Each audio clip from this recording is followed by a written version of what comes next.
Chapter 21. The Island of Tibullin.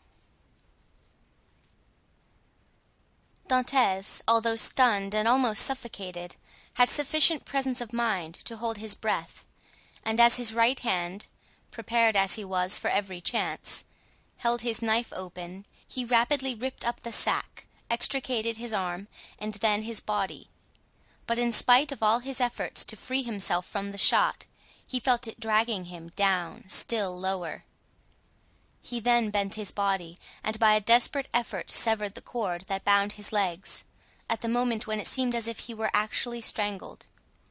With a mighty leap he rose to the surface of the sea, while the shot dragged down to the depths the sack that had so nearly become his shroud. Dantes waited only to get breath, and then dived in order to avoid being seen. When he arose a second time, he was 50 paces from where he had first sunk. He saw overhead a black and tempestuous sky, across which the wind was driving clouds that occasionally suffered a twinkling star to appear. Before him was the vast expanse of waters, sombre and terrible, whose waves foamed and roared as if before the approach of a storm.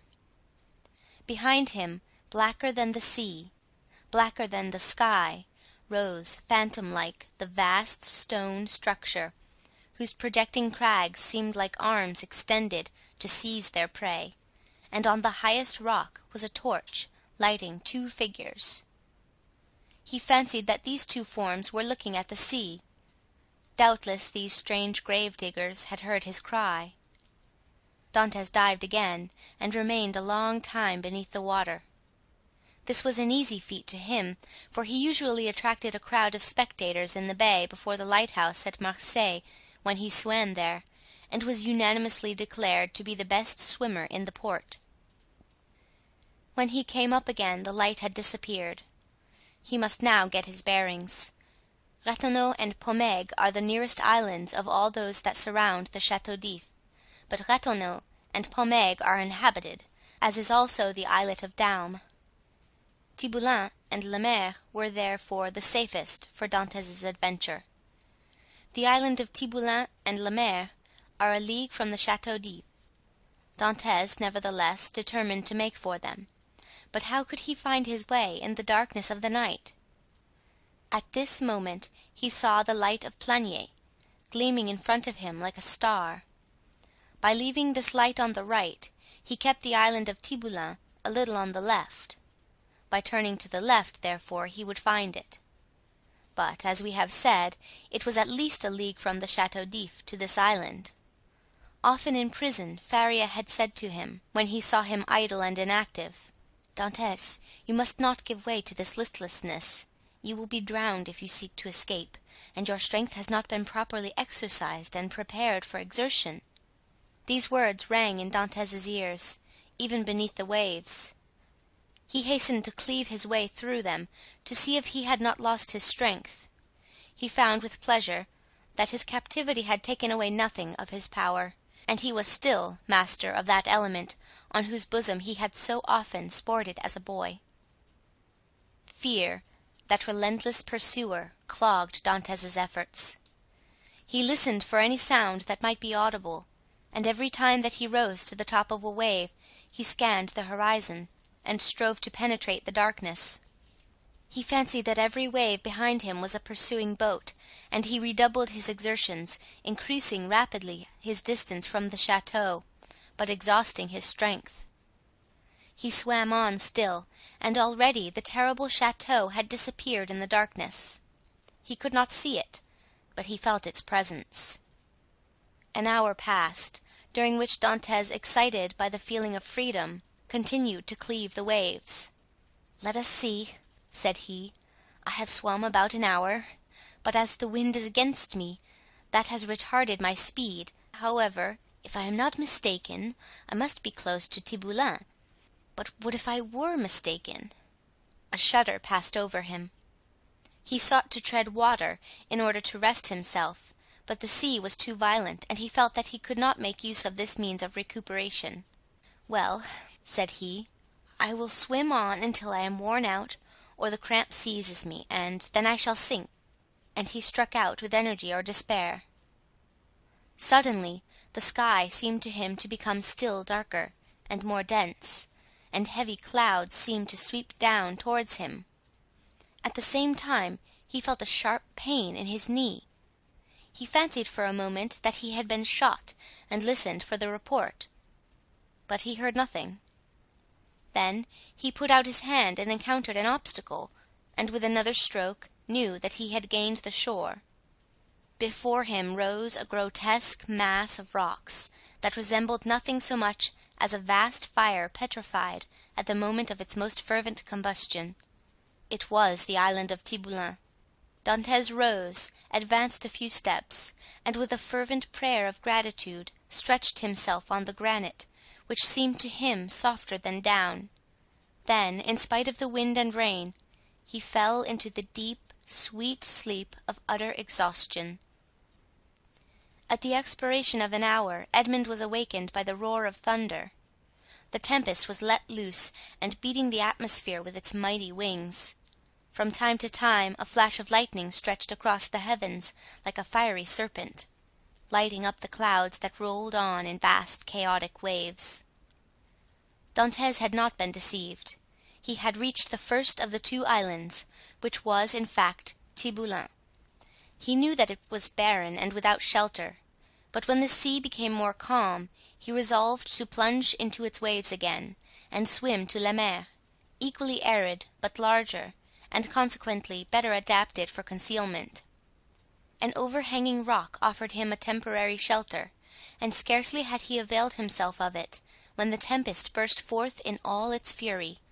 Edmond felt the trembling of the rock beneath which he lay. The waves, dashing themselves against it, wetted him with their spray. He was safely sheltered, and yet he felt dizzy in the midst of the warring of the elements and the dazzling brightness of the lightning. It seemed to him that the island trembled to its base, and that it would, like a vessel at anchor, break moorings and bear him off into the center of the storm. He then recollected that he had not eaten or drunk for 24 hours. He extended his hands and drank greedily of the rainwater that had lodged in a hollow of the rock. As he rose, a flash of lightning, that seemed to rive the remotest heights of heaven, illumined the darkness.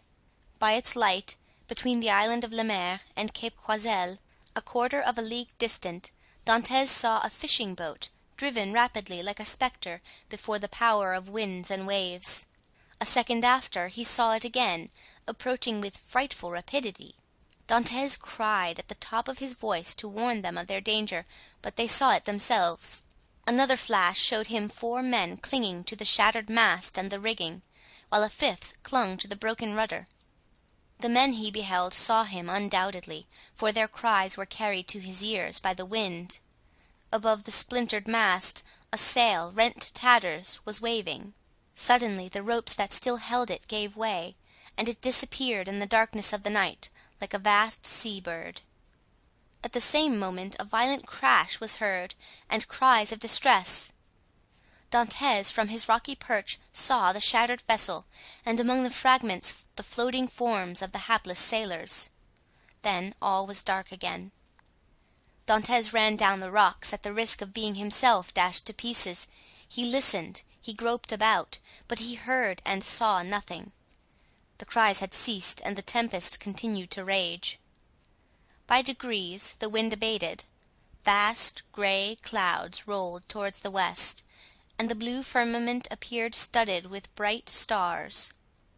Soon a red streak became visible in the horizon. The waves widened, a light played over them, and gilded their foaming crests with gold. It was day. Dantès stood mute and motionless before this majestic spectacle, as if he now beheld it for the first time. And indeed, since his captivity in the Château d'If, he had forgotten that such scenes were ever to be witnessed. He turned toward the fortress, and looked at both sea and land.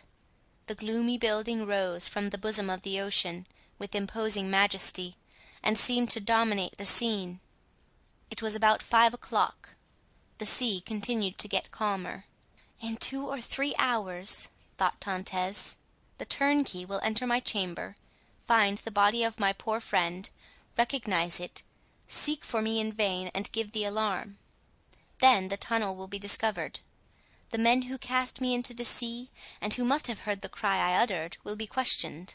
The boats filled with armed soldiers will pursue the wretched fugitive. The cannon will warn everyone to refuse shelter to a man wandering about naked and famished. The police of Marseilles will be on the alert by land, whilst the governor pursues me by sea. I am cold, I am hungry, I have lost even the knife that saved me. Oh, my God, I have suffered enough, surely. Have pity on me, and do for me what I am unable to do for myself." As Dantès, his eyes turned in the direction of the Château d'If, uttered this prayer, he saw off the farther point of the island of Pomègue a small vessel with lateen sail skimming the sea like a gull in search of prey, and with his sailor's eye he knew it to be a Genoese tartan.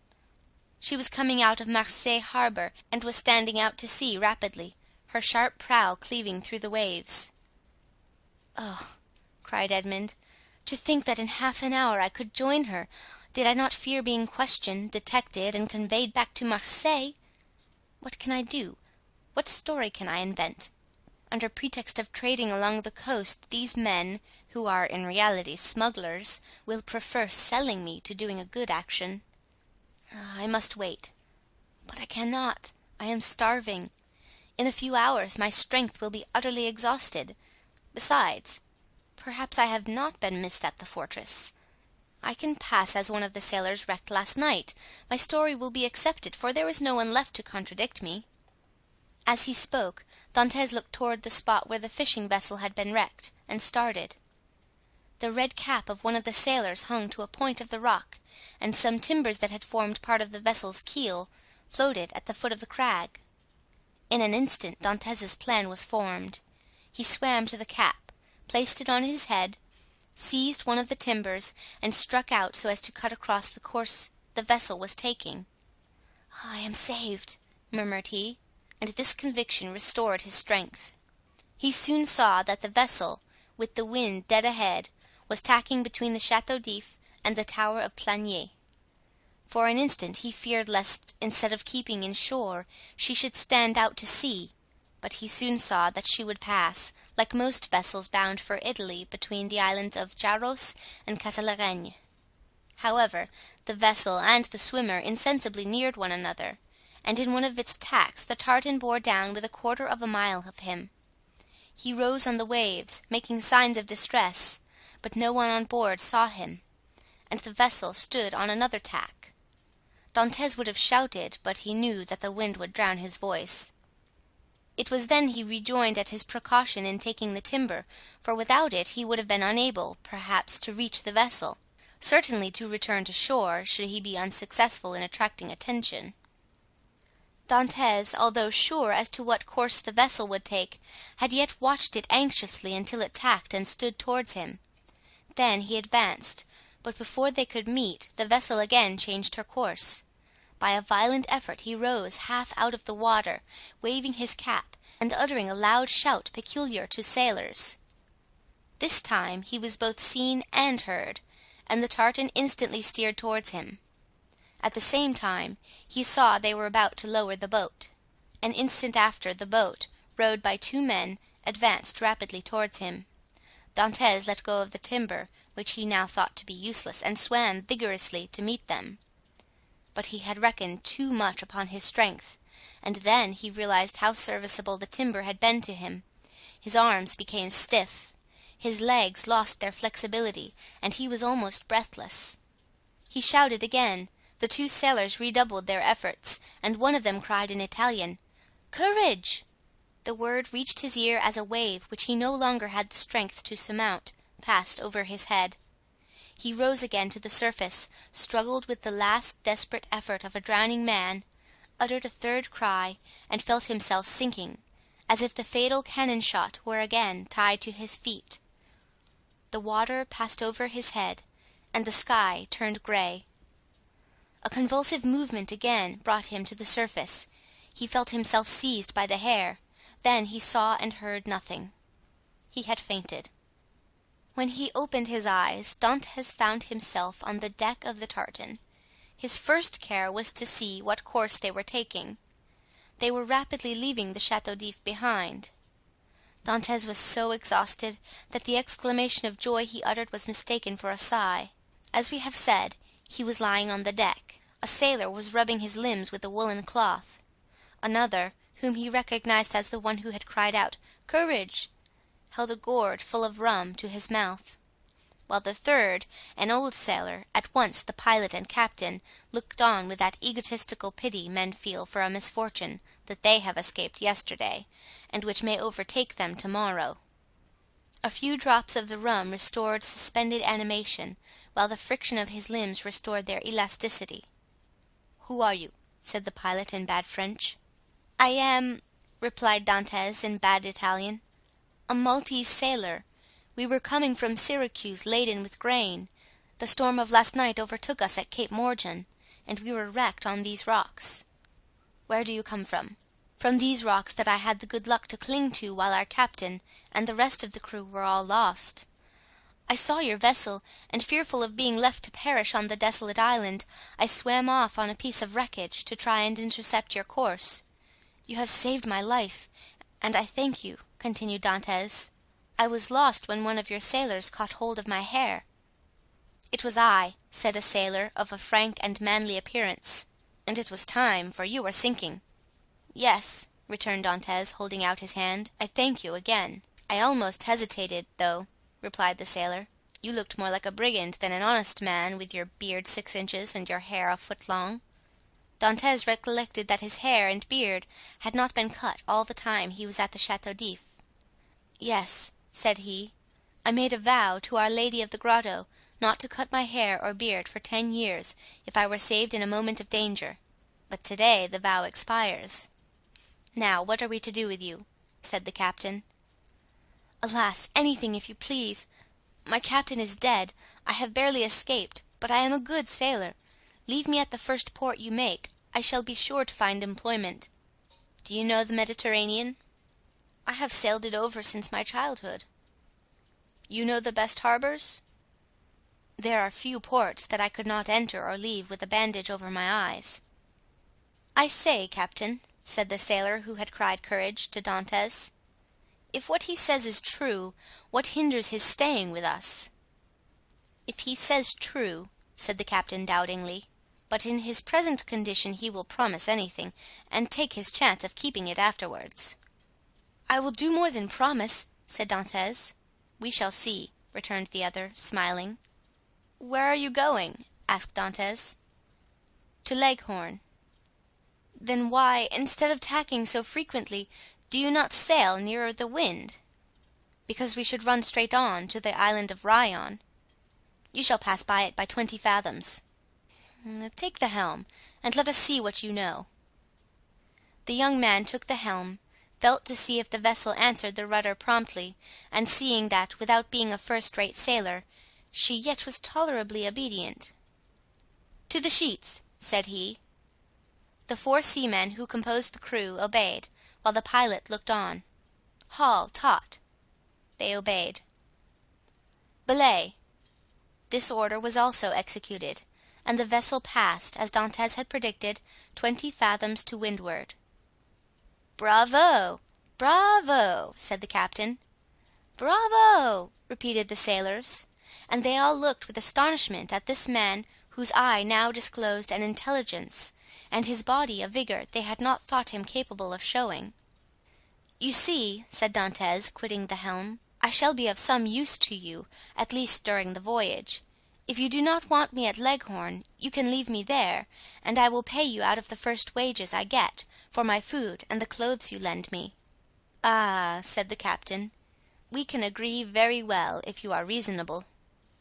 "Give me what you give the others, and it will be all right," returned Dantès. "That's not fair," said the seaman who had saved Dantès, "for you know more than we do." "What is that to you, Jacopo?" returned the captain. "Every one is free to ask what he pleases." "That's true," replied Jacopo. "I only make a remark. Well, you would do much better to find him a jacket and a pair of trousers, if you have them."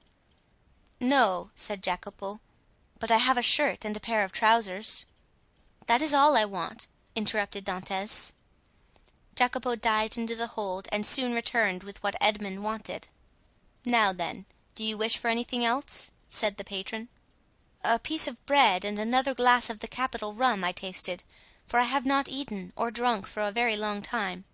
He had not tasted food for 40 hours. A piece of bread was brought, and Jacopo offered him the gourd. "Larboard your helm!" cried the captain to the steersman. Dantès glanced that way as he lifted the gourd to his mouth, then paused with his hand in mid-air. "Hollo! What's the matter at Château d'If?" said the captain. A small white cloud, which had attracted Dantès' attention, crowned the summit of the bastion of the Château d'If. At the same moment the faint report of a gun was heard. The sailors looked at one another. "What is this?" asked the captain. "A prisoner has escaped from the Château d'If, and they are firing the alarm gun," replied Dantès. The captain glanced at him, but he had lifted the rum to his lips and was drinking it with so much composure that suspicions, if the captain had any, died away. "At any rate," murmured he, "if it be, so much the better, for I have made a rare acquisition." Under pretense of being fatigued, Dantès asked to take the helm. The steersman, glad to be relieved, looked at the captain, and the latter by a sign indicated that he might abandon it to his new comrade. Dantès could thus keep his eye on Marseilles. "What is the day of the month?" he asked Jacopo, who sat down beside him. "The 28th of February." "In what year?" "In what year? You ask me in what year?" "Yes," replied the young man, "I ask you in what year." "You have forgotten, then?" "I got such a fright last night," replied Dantès, smiling, "that I have almost lost my memory. I ask you, what year is it?" "The year 1829," returned Jacopo. It was 14 years, day for day, since Dantès' arrest. He was 19 when he entered the Château d'If. He was 33 when he escaped. A sorrowful smile passed over his face. He asked himself what had become of Mercédès, who must believe him dead. Then his eyes lighted up with hatred as he thought of the 3 men who had caused him so long and wretched a captivity. He renewed against Danglers, Fernand, and Villefort the oath of implacable vengeance he had made in his dungeon. This oath was no longer a vain menace, for the fastest sailor in the Mediterranean would have been unable to overtake the little tartan, that with every stitch of canvas set was flying before the wind to Leghorn. Chapter 22. The Smugglers. Dantès had not been a day on board before he had a very clear idea of the men with whom his lot had been cast. Without having been in the school of the Abbé Faria, the worthy master of the young Amelia, the name of the Genoese tartan, knew a smattering of all the tongues spoken on the shores of that large lake called the Mediterranean, from the Arabic to the Provençal, and this, while it spared him interpreters, persons always troublesome and frequently indiscreet, gave him great facilities of communication, either with the vessels he met at sea, with the small boats sailing along the coast, or with the people without name, country, or occupation, who are always seen on the quays of the seaports, and who live by hidden and mysterious means, which we must suppose to be the direct gift of Providence, as they have no visible means of support. It is fair to assume that Dantès was on board a smuggler. At first the captain had received Dantès on board with a certain degree of distrust.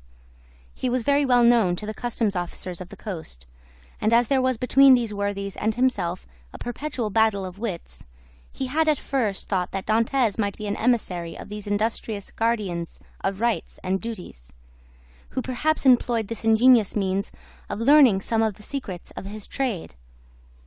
But the skillful manner in which Dantès had handled the lugger had entirely reassured him, and then, when he saw the light plume of the smoke floating above the bastion of the Château d'If, and heard the distant report, he was instantly struck with the idea that he had on board his vessel one whose coming and going, like that of kings, was accompanied with salutes of artillery. This made him less uneasy, it must be owned, than if the newcomer had proved to be a customs officer. But this supposition also disappeared like the first, when he beheld the perfect tranquillity of his recruit. Edmond thus had the advantage of knowing what the owner was, without the owner knowing who he was, and however the old sailor and his crew tried to pump him, they extracted nothing more from him. He gave accurate descriptions of Naples and Malta, which he knew as well as Marseilles, and held stoutly to his first story. Thus the Genoese, subtle as he was duped by Edmond, in whose favour his mild demeanour, his nautical skill, and his admirable dissimulation pleaded. Moreover, it is possible that the Genoese was one of those shrewd persons who know nothing but what they should know, and believe nothing but what they should believe. In this state of mutual understanding they reached Leghorn. Here Edmond was to undergo another trial. He was to find out whether he could recognize himself, as he had not seen his own face for 14 years. He had preserved a tolerably good remembrance of what the youth had been, and was now to find out what the man had become. His comrades believed that his vow was fulfilled. As he had 20 times touched at Leghorn, he remembered a barber in St. Ferdinand Street. He went there to have his beard and hair cut. The barber gazed in amazement at this man with the long, thick, and black hair and beard, which gave his head the appearance of one of Titian's portraits. At this period it was not the fashion to wear so large a beard and hair so long. Now a barber would only be surprised if a man gifted with such advantages should consent voluntarily to deprive himself of them. The Leghorn barber said nothing and went to work. When the operation was concluded, and Edmond felt that his chin was completely smooth and his hair reduced to its usual length, he asked for a hand-glass. He was now, as we have said, 33 years of age, and his 14 years' imprisonment had produced a great transformation in his appearance. Dantes had entered the Château d'If with the round, open, smiling face of a young and happy man, with whom the early paths of life have been smooth, and who anticipates a future corresponding with his past. This was now all changed. The oval face was lengthened. His smiling mouth had assumed the firm and marked lines which betoken resolution. His eyebrows were arched beneath a brow furrowed with thought. His eyes were full of melancholy, and from their depths occasionally sparkled gloomy fires of misanthropy and hatred. His complexion, so long kept from the sun, had now that pale colour which produces, when the features are encircled with black hair, the aristocratic beauty of the man of the north. The profound learning he had acquired had besides diffused over his features a refined intellectual expression. And he had also acquired, being naturally of a goodly stature, that vigour which a frame possesses which has so long concentrated all its force within itself. To the elegance of a nervous and slight form had succeeded the solidity of a rounded and muscular figure. As to his voice, prayers, sobs, and imprecations had changed it so that at times it was of a singularly penetrating sweetness, and at others rough and almost hoarse. Moreover, from being so long in twilight or darkness, his eyes had acquired the faculty of distinguishing objects in the night, common to the hyena and the wolf. Edmond smiled when he beheld himself. It was impossible that his best friend, if indeed he had any friends left, could recognize him. He could not recognize himself. The master of the Young Amelia, who was very desirous of retaining amongst his crew a man of Edmond's value, had offered to advance him funds out of his future profits, which Edmond has accepted. His next care on leaving the barber's, who had achieved his first metamorphosis, was to enter a shop and buy a complete sailor's suit, a garb, as we all know, very simple and consisting of white trousers, a striped shirt, and a cap. It was in this costume, and bringing back to Jacopo the shirt and trousers he had lent him, that Edmond reappeared before the captain of the lugger, who had made him tell his story over and over again before he could believe him, or recognize in the neat and trim sailor the man with thick and matted beard, hair tangled with seaweed, and body soaking in sea brine, whom he had picked up naked and nearly drowned. Attracted by his prepossessing appearance, he renewed his offers of an engagement to Dantes. But Dantes, who had his own projects, would not agree for a longer time than 3 months. The young Amelia had a very active crew, very obedient to their captain, who lost as little time as possible. He had scarcely been a week at Leghorn before the hold of his vessel was filled with printed muslins, contraband cottons, English powder, and tobacco on which the excise had forgotten to put its mark. The master was to get all this out of Leghorn free of duties, and land it on the shores of Corsica, where certain speculators undertook to forward the cargo to France. They sailed. Edmond was again cleaving the azure sea which had been the first horizon of his youth, and which he had so often dreamed of in prison. He left Gorgone on his right and La Pianosa on his left, and went towards the country of Paoli and Napoleon. The next morning, going on deck, as he always did at an early hour, the patron found Dantes leaning against the bulwarks, gazing with intense earnestness at a pile of granite rocks, which the rising sun tinged with rosy light. It was the island of Monte Cristo. The young Amelia left it 3/4 of a league to the larboard, and kept on for Corsica. Dantes thought, as they passed so closely to the island, whose name was so interesting to him, that he had only to leap into the sea, and in half an hour be at the promised land. But then what could he do without instruments to discover his treasure, without arms to defend himself? Besides, what would the sailors say? What would the patron think? He must wait. Fortunately, Dantes had learned how to wait. He had waited 14 years for his liberty, and now he was free, he could wait at least 6 months or a year for wealth. Would he not have accepted liberty without riches if it had been offered to him? Besides, were not those riches chimerical? Offspring of the brain of the poor Abbé Faria, had they not died with him? It is true, the letter of the Cardinal Spada was singularly circumstantial, and Dantes repeated it to himself from one end to the other, for he had not forgotten a word. Evening came, and Edmond saw the island tinged with the shades of twilight, and then disappear in the darkness from all eyes but his own, for he, with vision accustomed to the gloom of a prison, continued to behold it last of all, for he remained alone upon deck. The next morn broke off the coast of Aleria. All day they coasted, and in the evening saw fires lighted on land.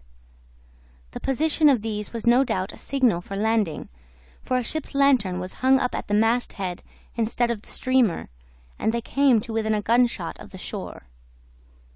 Dantes noticed that the captain of the young Amelia had, as he neared the land, mounted 2 small culverins, which, without making much noise, can throw a 4-ounce ball 1,000 paces or so. But on this occasion the precaution was superfluous, and everything proceeded with the utmost smoothness and politeness. 4 shallops came off with very little noise alongside the lugger, which, no doubt, in acknowledgment of the compliment, lowered her own shallop into the sea, and the 5 boats worked so well that by 2 o'clock in the morning all the cargo was out of the young Amelia and on terra firma. The same night, such a man of regularity was the patron of the young Amelia. The profits were divided, and each man had 100 Tuscan livres, or about 80 francs. But the voyage was not ended.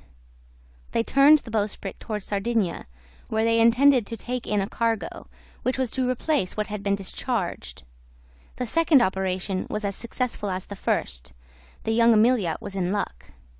This new cargo was destined for the coast of the Duchy of Lucca, and consisted almost entirely of Havana cigars, sherry, and Malaga wines. There they had a bit of a skirmish in getting rid of the duties. The excise was, in truth, the everlasting enemy of the patron of the young Amelia. A customs officer was laid low, and 2 sailors wounded. Dantes was one of the latter, a ball having touched him in the left shoulder.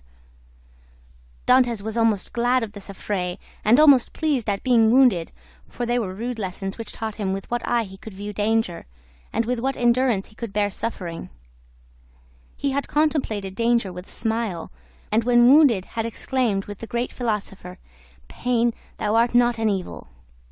He had, moreover, looked upon the customs officer wounded to death, and whether from heat of blood produced by the encounter, or chill of human sentiment, this sight had made but slight impression upon him.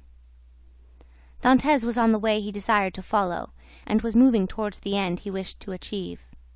His heart was in a fair way of petrifying in his bosom. Jacopo, seeing him fall, had believed him killed, and rushing towards him raised him up, and then attended to him with all the kindness of a devoted comrade. This world was not then so good as Dr. Pangloss believed it, neither was it so wicked as Dantes thought it, since this man, who had nothing to expect from his comrade but the inheritance of his share of the prize money, manifested so much sorrow when he saw him fall. Fortunately, as we have said, Edmond was only wounded, and with certain herbs gathered at certain seasons, and sold to the smugglers by the old Sardinian women, the wound soon closed. Edmond then resolved to try Jacopo, and offered him in return for his attention a share of his prize money, but Jacopo refused it indignantly. As a result of the sympathetic devotion which Jacopo had from the first bestowed on Edmond, the latter was moved to a certain degree of affection. But this sufficed for Jacopo, who instinctively felt that Edmond had a right to superiority of position, a superiority which Edmond had concealed from all others, and from this time the kindness which Edmond showed him was enough for the brave seaman.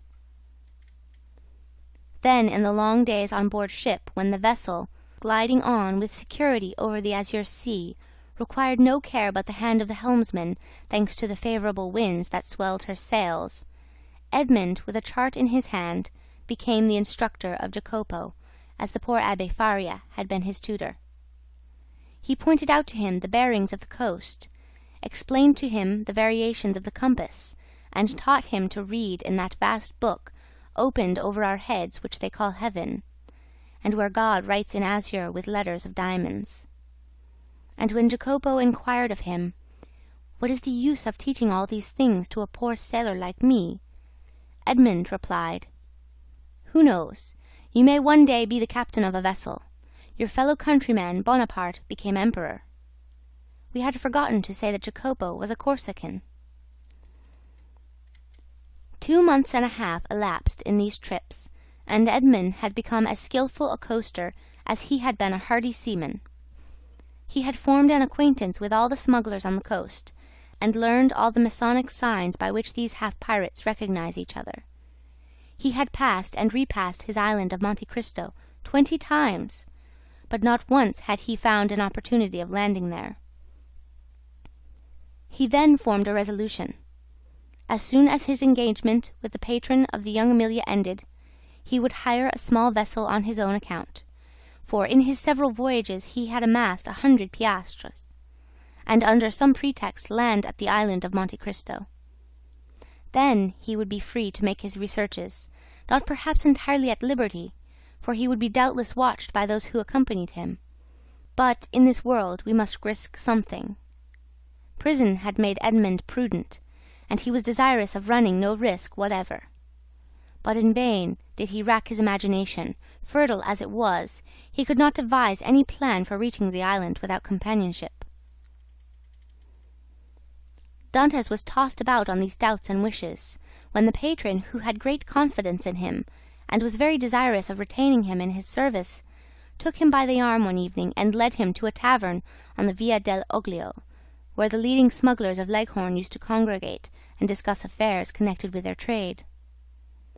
Already Dantes had visited this maritime bourse 2 or 3 times, and seeing all these hardy free traders, who supplied the whole coast for nearly 200 leagues in extent, he had asked himself, what power might not that man attain who should give the impulse of his will to all these contrary and diverging minds? This time was a great matter that was under discussion, connected with a vessel laden with Turkey carpets, stuffs of the Levant, and cashmeres. It was necessary to find some neutral ground on which an exchange could be made, and then to try and land these goods on the coast of France. If the venture was successful, the profit would be enormous. There would be a gain of 50 or 60 piastres each for the crew. The patron of the young Amelia proposed as a place of landing the island of Monte Cristo, which being completely deserted, and having neither soldiers nor revenue officers, seemed to have been placed in the midst of the ocean since the time of the heathen Olympus by Mercury, the god of merchants and robbers, classes of mankind which we in modern times have separated, if not made distinct, but which antiquity appears to have included in the same category. At the mention of Monte Cristo, Dantes started with joy. He rose to conceal his emotion, and took a turn around the smoky tavern, where all the languages of the known world were jumbled in a lingua franca. When he again joined the two persons who had been discussing the matter, it had been decided that they should touch at Monte Cristo and set out on the following night. Edmond, being consulted, was of opinion that the island afforded every possible security, and that great enterprises to be well done should be done quickly. Nothing, then, was altered in the plan, and orders were given to get under way next night, and, wind and weather permitting, to make the neutral island by the following day. Chapter 23. The Island of Monte Cristo. Thus, at length, by one of the unexpected strokes of fortune which sometimes befall those who have for a long time been the victims of an evil destiny, Dantes was about to secure the opportunity he wished for, by simple and natural means, to land on the island without incurring any suspicion. One night more, and he would be on his way. The night was one of feverish distraction, and in its progress visions good and evil passed through Dante's mind. If he closed his eyes, he saw Cardinal Spada's letter written on the wall in characters of flame. If he slept for a moment, the wildest dreams haunted his brain. He ascended into grottos paved with emeralds, with panels of rubies, and the roof glowing with diamond stalactites. Pearls fell drop by drop, as subterranean waters filter in their caves. Edmond, amazed, wonderstruck, filled his pockets with the radiant gems, and then returned to daylight, when he discovered that his prizes had all changed into common pebbles. He then endeavoured to re-enter the marvellous grottos, but they had suddenly receded, and now the path became a labyrinth, and then the entrance vanished, and in vain did he tax his memory for the magic and mysterious word which opened the splendid caverns of Ali Baba to the Arabian fisherman. All was useless. The treasure disappeared, and had again reverted to the genie from whom for a moment he had hoped to carry it off.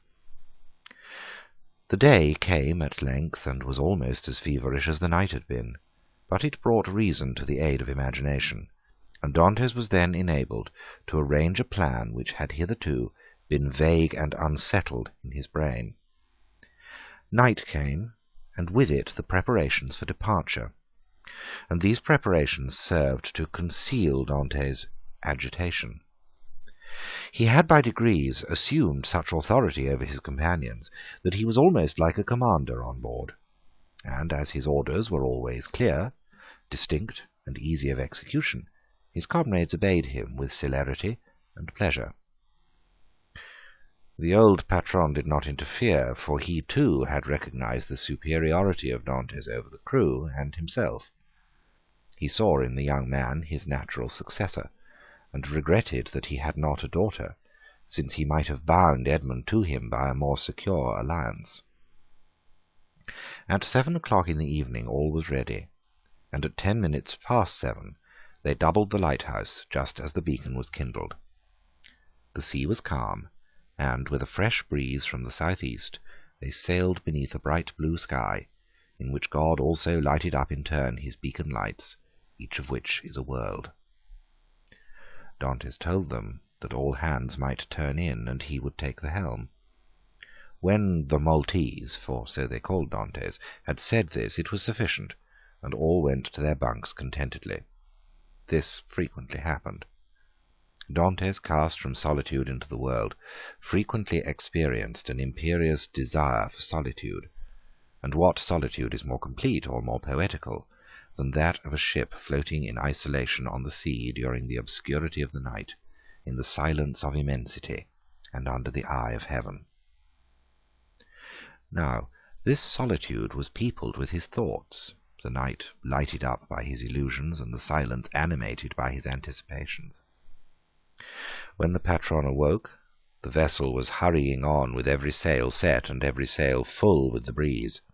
They were making nearly 10 knots an hour. The island of Monte Cristo loomed large in the horizon. Edmond resigned the lugger to the master's care, and went and lay down in his hammock. But in spite of a sleepless night, he could not close his eyes for a moment. 2 hours afterward he came on deck, as the boat was about to double the island of Elba. They were just abreast of Maracaiana, and beyond the flat but verdant isle of La Pianosa. The peak of Monte Cristo, reddened by the burning sun, was seen against the azure sky. Dantes ordered the helmsman to put down his helm in order to leave La Pianosa to starboard, as he knew that he should shorten his course by 2 or 3 knots. After 5 o'clock in the evening the island was distinct, and everything on it was plainly perceptible, owing to that clearness of the atmosphere peculiar to the light which the rays of the sun cast at its setting. Edmond gazed very earnestly at the mass of rocks which gave out all the variety of twilight colours, from the brightest pink to the deepest blue, and from time to time his cheeks flushed, his brow darkened, and a mist passed over his eyes. Never did gamester, whose whole fortune is staked on one cast of the die, experience the anguish which Edmond felt in his paroxysms of hope. Night came, and at 10 o'clock they anchored. The young Amelia was first at the rendezvous. In spite of his usual command over himself, Dantes could not restrain his impetuosity. He was the first to jump on shore, and, had he dared, he would, like Lucius Brutus, have kissed his mother earth. It was dark, but at 11 o'clock the moon rose in the midst of the ocean, whose every wave she silvered, and then, ascending high, played in floods of pale light on the rocky hills of this second Pelion. The island was familiar to the crew of the young Amelia. It was one of her regular haunts. As to Dantes, he had passed it on his voyage to and from the Levant, but never touched at it. He questioned Jacopo. "Where shall we pass the night?" he inquired. "Why, on board the tartan," replied the sailor. "Should we not do better in the grottos?" "What grottos?" "Why, the grottos, caves of the island." "I do not know of any grottos," replied Jacopo. The cold sweat sprang forth on Dante's brow. "What? Are there no grottos at Monte Cristo?" he asked. "None." For a moment Dantes was speechless. Then he remembered that these caves might have been filled up by some accident, or even stopped up for the sake of greater security by Cardinal Spada. The point was, then, to discover the hidden entrance. It was useless to search at night, and Dantes therefore delayed all investigation until the morning. Besides, a signal made half a league out at sea, and to which the young Amelia replied by a similar signal, indicated that the moment for business had come. The boat that now arrived, assured by the answering signal that all was well, soon came in sight, white and silent as a phantom, and cast anchor within a cable's length of shore. Then the landing began. Dantes reflected as he worked on the shout of joy which, with a single word, he could evoke from all these men, if he gave utterance to the one unchanging thought that pervaded his heart. But, far from disclosing this precious secret, he almost feared that he had already said too much, and by his restlessness and continual questions, his minute observations and evident preoccupation, aroused suspicions. Fortunately, as regarded this circumstance at least, his painful past gave to his countenance an indelible sadness, and the glimmerings of gaiety seen beneath this cloud were indeed but transitory. No one had the slightest suspicion, and when next day, taking a fowling-piece, powder, and shot, Dantes declared his intention to go and kill some of the wild goats that were seen springing from rock to rock, his wish was construed into a love of sport, or a desire for solitude. However, Jacopo insisted on following him, and Dantes did not oppose this, feeling, if he did so, that he might incur distrust. Scarcely, however, had they gone a quarter of a league, when, having killed a kid, he begged Jacopo to take it to his comrades and request them to cook it, and when ready to let him know by firing a gun. This, and some dried fruits, and a flask of Montepulciano, was the bill of fare. Dantes went on, looking from time to time behind and around about him. Having reached the summit of a rock, he saw, 1,000 feet beneath him, his companions, whom Jacopo had rejoined, and who were all busy preparing the repast which Edmond's skill as a marksman had augmented with a capital dish.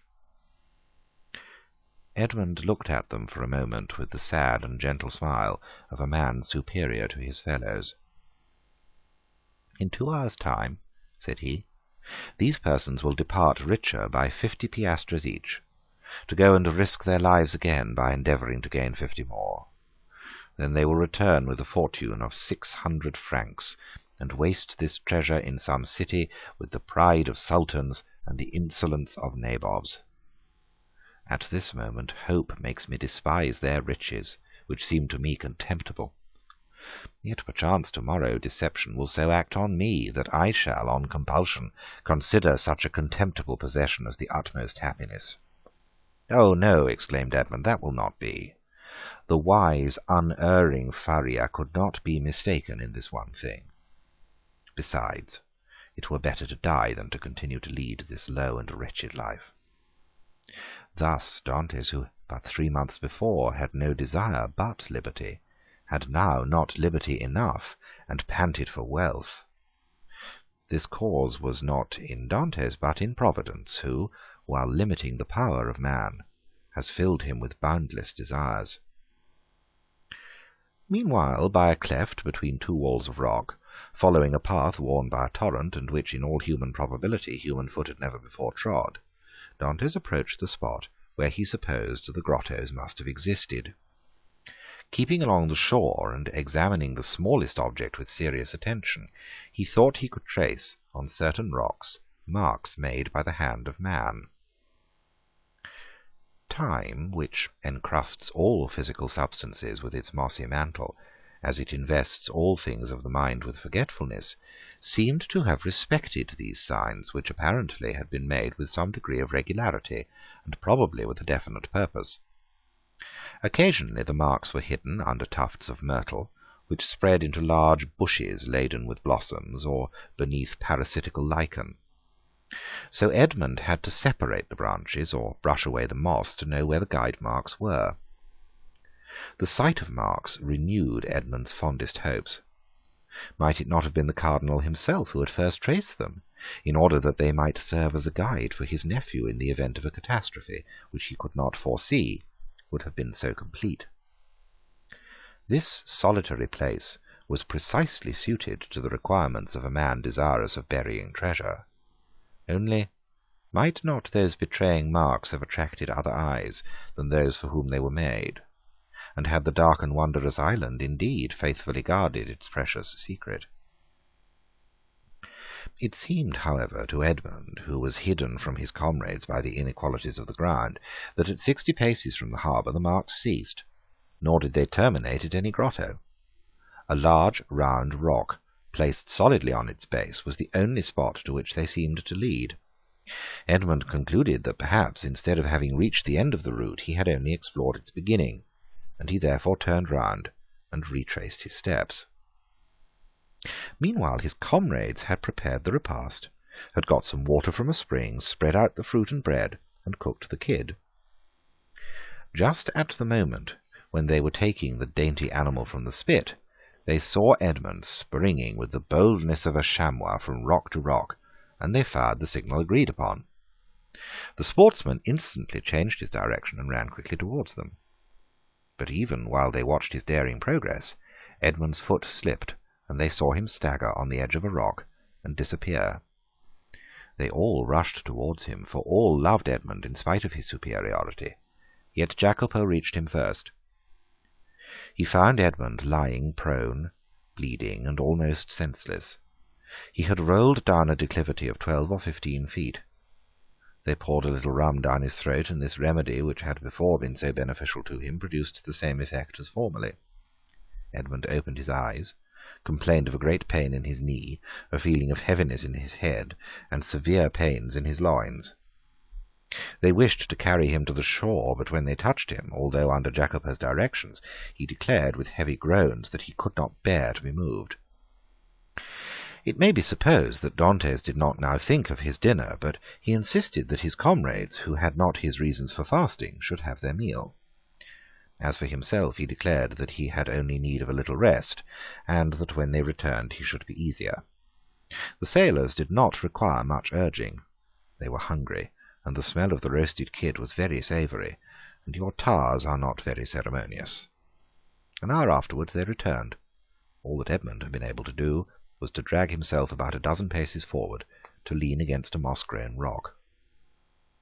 But instead of growing easier, Dante's pains appeared to increase in violence. The old patron, who was obliged to sail in the morning in order to land his cargo on the frontiers of Piedmont and France, between Nice and Frejus, urged Dantes to try and rise.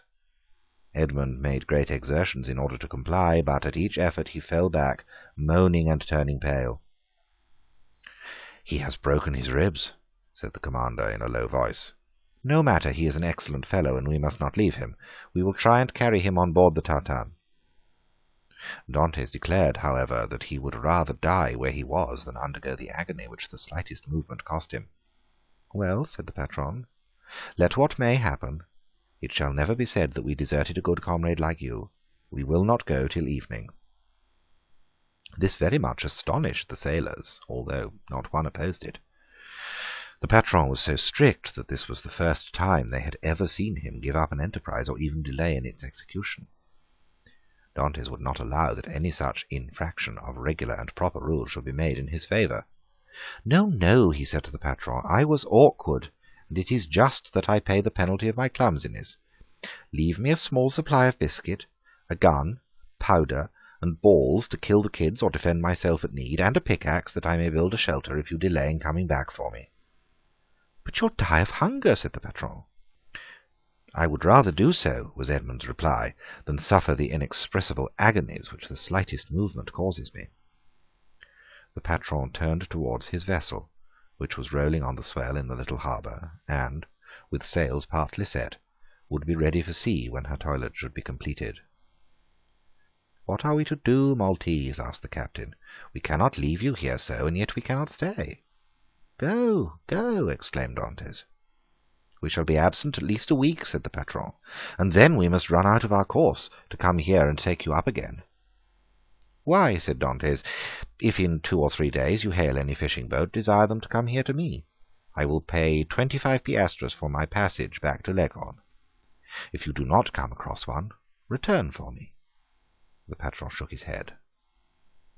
"Listen, Captain Baldy. There's one way of settling this," said Jacopo. "Do you go, and I will stay and take care of the wounded man." "And give up your share of the venture," said Edmond, "to remain with me?" "Yes," said Jacopo, "and without any hesitation." "You are a good fellow, and a kind-hearted messmate," replied Edmond, "and heaven will recompense you for your generous intentions. But I do not wish any one to stay with me. A day or 2 of rest will set me up, and I hope I shall find among the rocks certain herbs most excellent for bruises." A peculiar smile passed over Dante's lips. He squeezed Jacopo's hand warmly, but nothing could shake his determination to remain, and remain alone. The smugglers left with Edmond what he had requested, and set sail, but not without turning round several times, and each time making signs of a cordial farewell, to which Edmond replied with his hand only, as if he could not move the rest of his body. Then, when they had disappeared, he said with a smile, "'Tis strange that it should be among such men that we find proofs of friendship and devotion." Then he dragged himself cautiously to the top of a rock, from which he had a full view of the sea, and thence he saw the tartan complete her preparations for sailing, weigh anchor, and, balancing herself as gracefully as a waterfowl ere it takes to the wing, set sail. At the end of an hour she was completely out of sight. At least, it was impossible for the wounded man to see her any longer from the spot where he was. Then Dantes rose, more agile and light than the kid among the myrtles and shrubs of these wild rocks, took his gun in one hand, his his pickaxe in the other, and hastened towards the rock on which the marks he had noted terminated. "And now," he exclaimed, remembering the tale of the Arabian fisherman, which Faria had related to him, "now, open sesame." Chapter 24. The Secret Cave. The sun had nearly reached the meridian, and his scorching rays fell full on the rocks, which seemed themselves sensible of the heat. Thousands of grasshoppers, hidden in the bushes, chirped with a monotonous and dull note. The leaves of the myrtle and olive trees waved and rustled in the wind. At every step that Edmond took, he disturbed the lizards glittering with the hues of the emerald. Afar off he saw the wild goats bounding from crag to crag. In a word, the island was inhabited, yet Edmond felt himself alone, guided by the hand of God. He felt an indescribable sensation somewhat akin to dread, that dread of the daylight which even in the desert makes us fear we are watched and observed.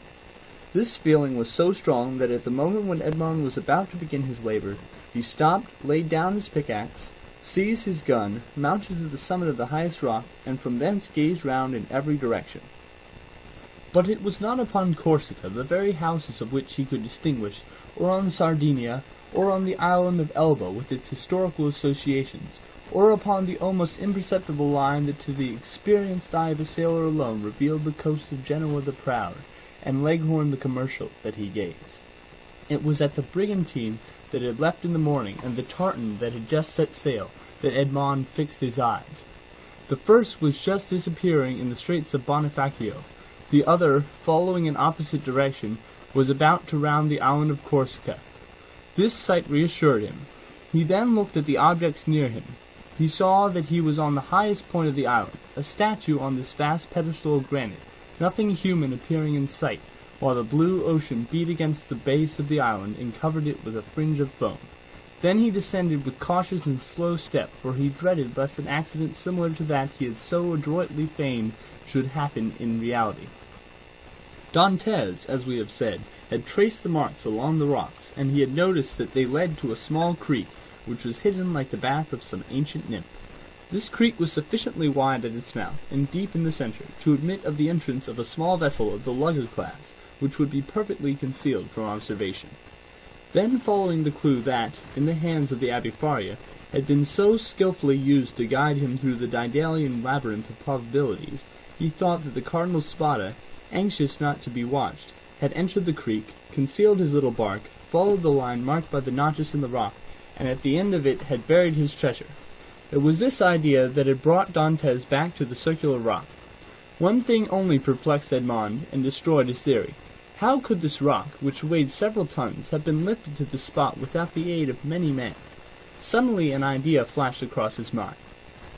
Instead of raising it, thought he, they have lowered it, and he sprang from the rock in order to inspect the base on which it had formerly stood.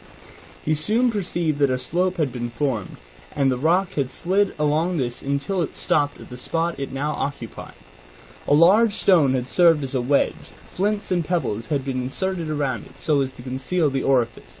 This species of masonry had been covered with earth, and grass and weeds had grown there. Moss had clung to these stones, myrtle bushes had taken root, and the old rock seemed fixed to the earth. Dantes dug away the earth carefully, and detected, or fancied he detected, the ingenious artifice. He attacked this wall, cemented by the hand of time, with his pickaxe. After 10 minutes' labor, the wall gave way, and a hole large enough to insert the arm was opened. Dantes went and cut the strongest olive tree he could find, stripped off its branches, inserted it in the hole, and used it as a lever. But the rock was too heavy, and too firmly wedged to be moved by any one man, were he Hercules himself. Dantes saw that he must attack the wedge, but how? He cast his eyes around, and saw the horn full of powder which his friend Jacopo had left him. He smiled. This infernal invention would serve him for this purpose. With the aid of his pickaxe, Dantes, after the manner of a labor-saving pioneer, dug a mine between the upper rock and the one that supported it, filled it with powder, and then made a match by rolling his handkerchief in saltpeter. He lighted it and retired. The explosion soon followed. The upper rock was lifted from its base by the terrific force of the powder. The lower one flew into pieces. Thousands of insects escaped from the aperture Dantes had previously formed, and a huge snake, like the guardian demon of the treasure, rolled himself along in darkening coils and disappeared. Dantes approached the upper rock, which now, without any support, leaned towards the sea. The intrepid treasure-seeker walked round it, and, selecting the spot from whence it appeared most susceptible to attack, placed his lever in one of the crevices, and strained every nerve to move the mass. The rock, already shaken by the explosion, tottered on its base. Dantes redoubled his efforts. He seemed like one of the ancient Titans who uprooted the mountains to hurl against the father of the gods. The rock yielded, rolled over, bounded from point to point, and finally disappeared in the ocean. On the spot it had occupied was a circular space, exposing an iron ring let into a square flagstone. Dantes uttered a cry of joy and surprise. Never had a first attempt been crowned with more perfect success. He would fain have continued, but his knees trembled, and his heart beat so violently, and his sight became so dim, that he was forced to pause. This feeling lasted but for a moment. Edmond inserted his lever in the ring, and exerted all his strength. The flagstone yielded, and disclosed steps that descended until they were lost in the obscurity of a subterraneous grotto. Anyone else would have rushed on with a cry of joy. Dantes turned pale, hesitated, and reflected. "Come," said he to himself, "be a man. I am accustomed to adversity. I must not be cast down by the discovery that I have been deceived. What, then, would be the use of all I have suffered? The heart breaks when, after having been elated by flattering hopes, it sees all its illusions destroyed. Faria has dreamed this. The Cardinal Spada buried no treasure here. Perhaps he never came here, or if he did, Caesar Borgia, the intrepid adventurer, the stealthy and indefatigable plunderer, has followed him, discovered his traces, pursued them as I have done, raised the stone, and descending before me, has left me nothing." He remained motionless and pensive, his eyes fixed on the gloomy aperture that was open at his feet. "Now that I expect nothing, now that I no longer entertain the slightest hopes, the end of this adventure becomes simply a matter of curiosity." And he remained again motionless and thoughtful. Yes, this is an adventure worthy a place in the varied career of that royal bandit. This fabulous event formed but a link in a long chain of marvels. Yes, Borgia has been here, a torch in one hand, a sword in the other, and within 20 paces at the foot of this rock, perhaps 2 guards kept watch on land and sea, while their master descended, as I am about to descend, dispelling the darkness before his awe-inspiring progress. "But what was the fate of the guards who thus possessed his secret?" asked Dantes of himself. "The fate," replied he, smiling, "of those who buried Alaric." Yet had he come, thought Dantes, he would have found the treasure, and Borgia, he who compared Italy to an artichoke, which he could devour leaf by leaf, knew too well the value of time to waste it in replacing this rock. "I will go down." Then he descended, a smile on his lips, and murmuring that last word of human philosophy, "Perhaps." But instead of this darkness, and the thick and mephitic atmosphere he had expected to find, Dantes saw a dim and bluish light, which, as well as the air, entered not merely by the aperture he had just formed, but by the interstices and crevices of the rock which were visible from without, and through which he could distinguish the blue sky and the waving branches of the evergreen oaks and the tendrils of the creepers that grew from the rocks. After having stood a few minutes in the cavern, the atmosphere of which was rather warm than damp, Dantes's eye, habituated as it was to darkness, could pierce even to the remotest angles of the cavern, which was of granite that sparkled like diamonds. "Alas," said Edmond, smiling, "these are the treasures the cardinal has left, and the good abbé, seeing in a dream these glittering walls, has indulged in fallacious hopes." But he called to mind the words of the will, which he knew by heart. "In the farthest angle of the second opening," said the cardinal's will. He had only found the first grotto. He had now to seek the second. Dantes continued his search. He reflected that this second grotto must penetrate deeper into the island. He examined the stones and sounded one part of the wall where he fancied the opening existed, masked for precaution's sake. The pickaxe struck for a moment with a dull sound that drew out of Dantes's forehead large drops of perspiration. At last it seemed to him that one part of the wall gave forth a more hollow and deeper echo. He eagerly advanced, and with the quickness of perception that no one but a prisoner possesses, saw that there, in all probability, the opening must be. However, he, like Caesar Borgia, knew the value of time, and, in order to avoid fruitless toil, he sounded all the other walls with his pickaxe, struck the earth with the butt of his gun, and finding nothing that appeared suspicious, returned to that part of the wall whence issued the consoling sound he had before heard. He again struck it, and with greater force. Then a singular thing occurred. As he struck the wall, pieces of stucco similar to that used in the groundwork of arabesques broke off, and fell to the ground in flakes, exposing a large white stone. The aperture of the rock had been closed with stones. Then this stucco had been applied, and painted to imitate granite. Dantes struck with the sharp end of his pickaxe, which entered somewhere between the interstices. It was there he must dig.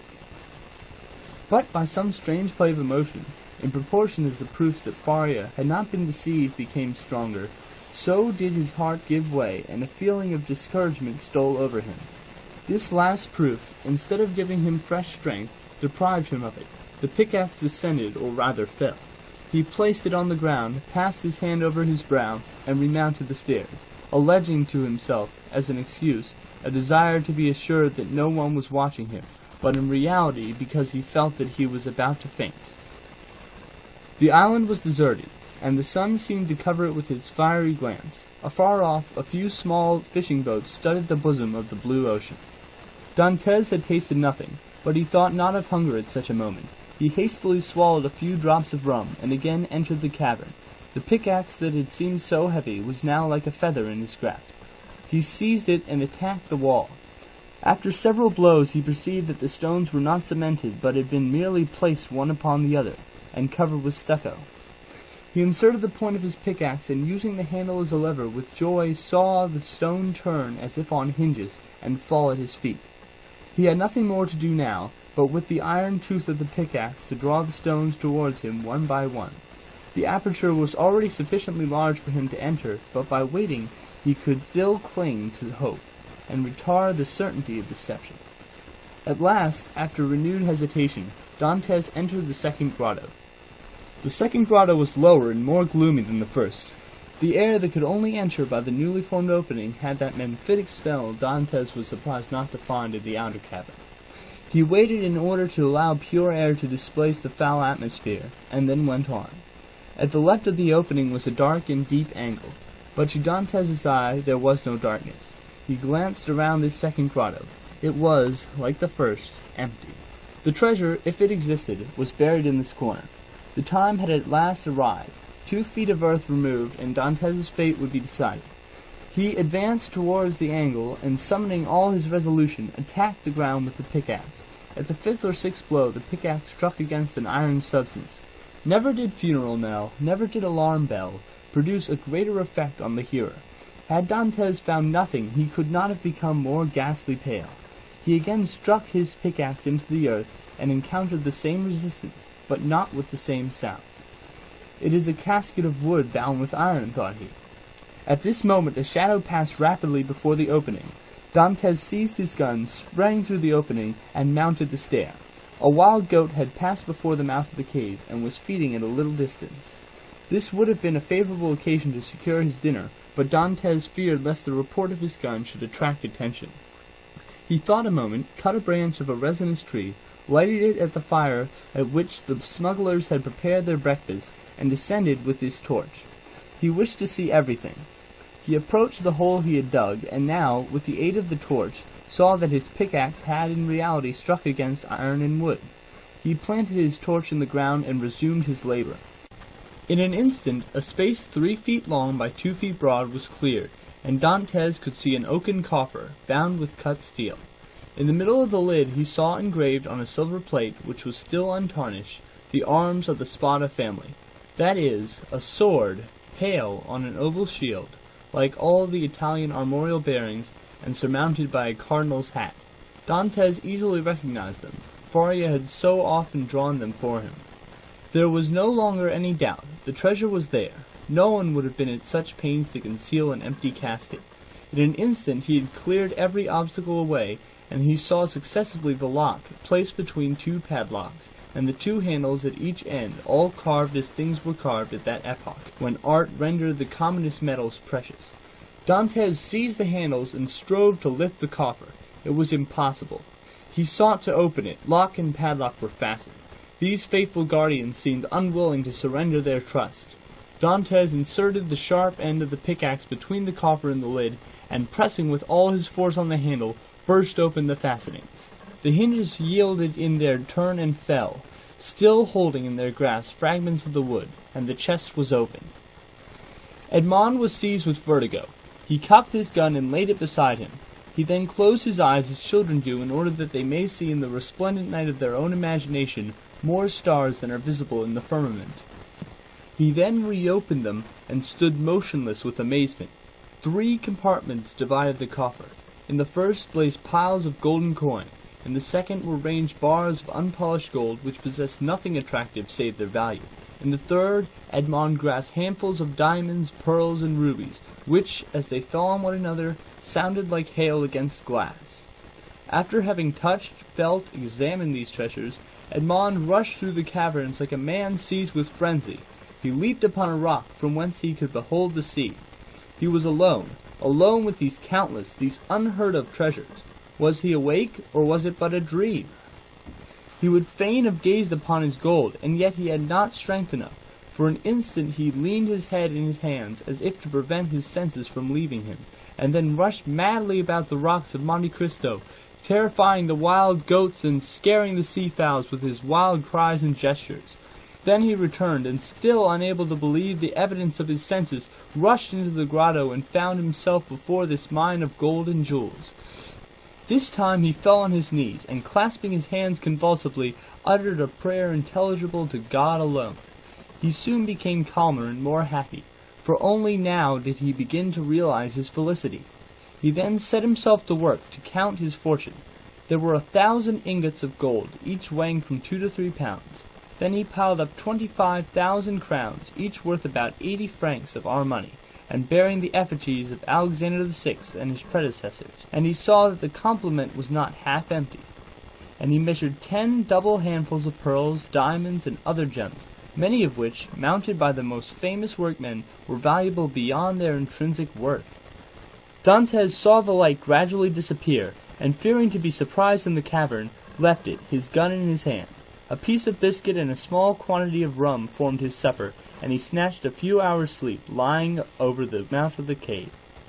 It was a night of joy and terror such as this man of stupendous emotions had already experienced twice or thrice in his lifetime. Chapter 25. The Unknown. Day, for which Dantes had so eagerly and impatiently waited with open eyes, again dawned. With the first light Dantes resumed his search. Again he climbed the rocky height he had ascended the previous evening, and strained his view to catch every peculiarity of the landscape. But it wore the same wild, barren aspect when seen by the rays of the morning sun, which it had done when surveyed by the fading glimmer of eve. Descending into the grotto, he lifted the stone, filled his pocket with gems, put the box together as well and securely as he could, sprinkled fresh sand over the spot from which it had been taken, and then carefully trod down the earth to give it everywhere a uniform appearance. Then, quitting the grotto, he replaced the stone, heaping on it broken masses of rock and rough fragments of crumbling granite, filling the interstices with earth, into which he deftly inserted rapidly growing plants, such as the wild myrtle and flowering thorn. Then, carefully watering these new plantations, he scrupulously effaced every trace of footsteps, leaving the approach to the cavern as savage-looking and untrodden as he had found it. This done, he impatiently awaited the return of his companions. To wait at Monte Cristo for the purpose of watching like a dragon over the almost incalculable riches that had thus fallen into his possession satisfied not the cravings of his heart, which yearned to return to dwell among mankind, and to assume the rank, power, and influence which are always according to wealth, that first and greatest of all the forces within the grasp of man. On the 6th day the smugglers returned. From a distance Dantes recognized the rag and handling of the young Amelia, and dragging himself with affected difficulty toward the landing place, he met his companions with an assurance that, although considerably better than when they quitted him, he still suffered acutely from his late accident. He then inquired how they had fared in their trip. To this question the smugglers replied that, although successful in landing their cargo in safety, They had scarcely done so when they received intelligence that the guardship had just quitted the port of Toulon and was crowding all sails toward them. This obliged them to make all the speed they could to evade the enemy, when they could but lament the absence of Dantes, whose superior skill in the management of a vessel would have availed them so materially. In fact, the pursuing vessel had almost overtaken them when, fortunately, night came on, and enabled them to double the Cape of Corsica, and so elude all further pursuit. Upon the whole, however, the trip had been sufficiently successful to satisfy all concerned, while the crew, and particularly Jacopo, expressed great regrets that Dantes had not been an equal sharer with themselves in the profits, which amounted to no less a sum than 50 piastres each. Edmond preserved the most admirable self-command, not suffering the faintest indication of a smile to escape him at the enumeration of all the benefits he would have reaped had he been able to quit the island. But, as the young Amelia had merely come to Monte Cristo to fetch him away, he embarked that same evening, and proceeded with the captain to Leghorn. Arrived at Leghorn, he repaired to the house of a Jew, a dealer in precious stones, to whom he disposed of 4 of his smallest diamonds for 5,000 francs each. Dantes half feared that such valuable jewels in hands of a poor sailor like himself might excite suspicions. But the cunning purchaser asked no troublesome questions concerning a bargain, by which he gained a round profit of at least 80%.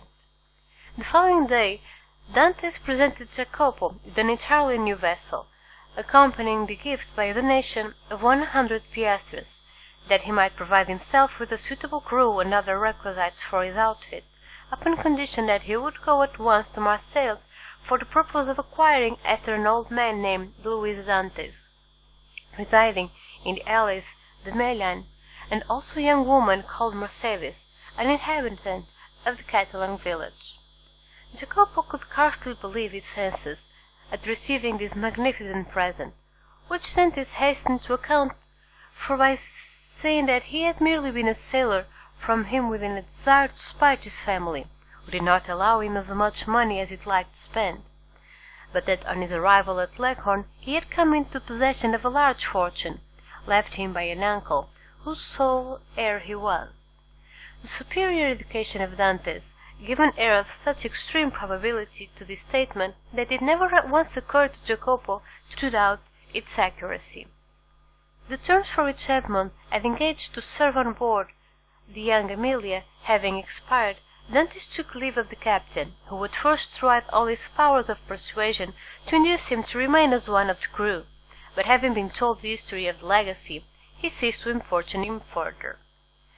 The following morning Jacopo set sail for Marseilles, with direction from Dantes to join him at the island of Monte Cristo.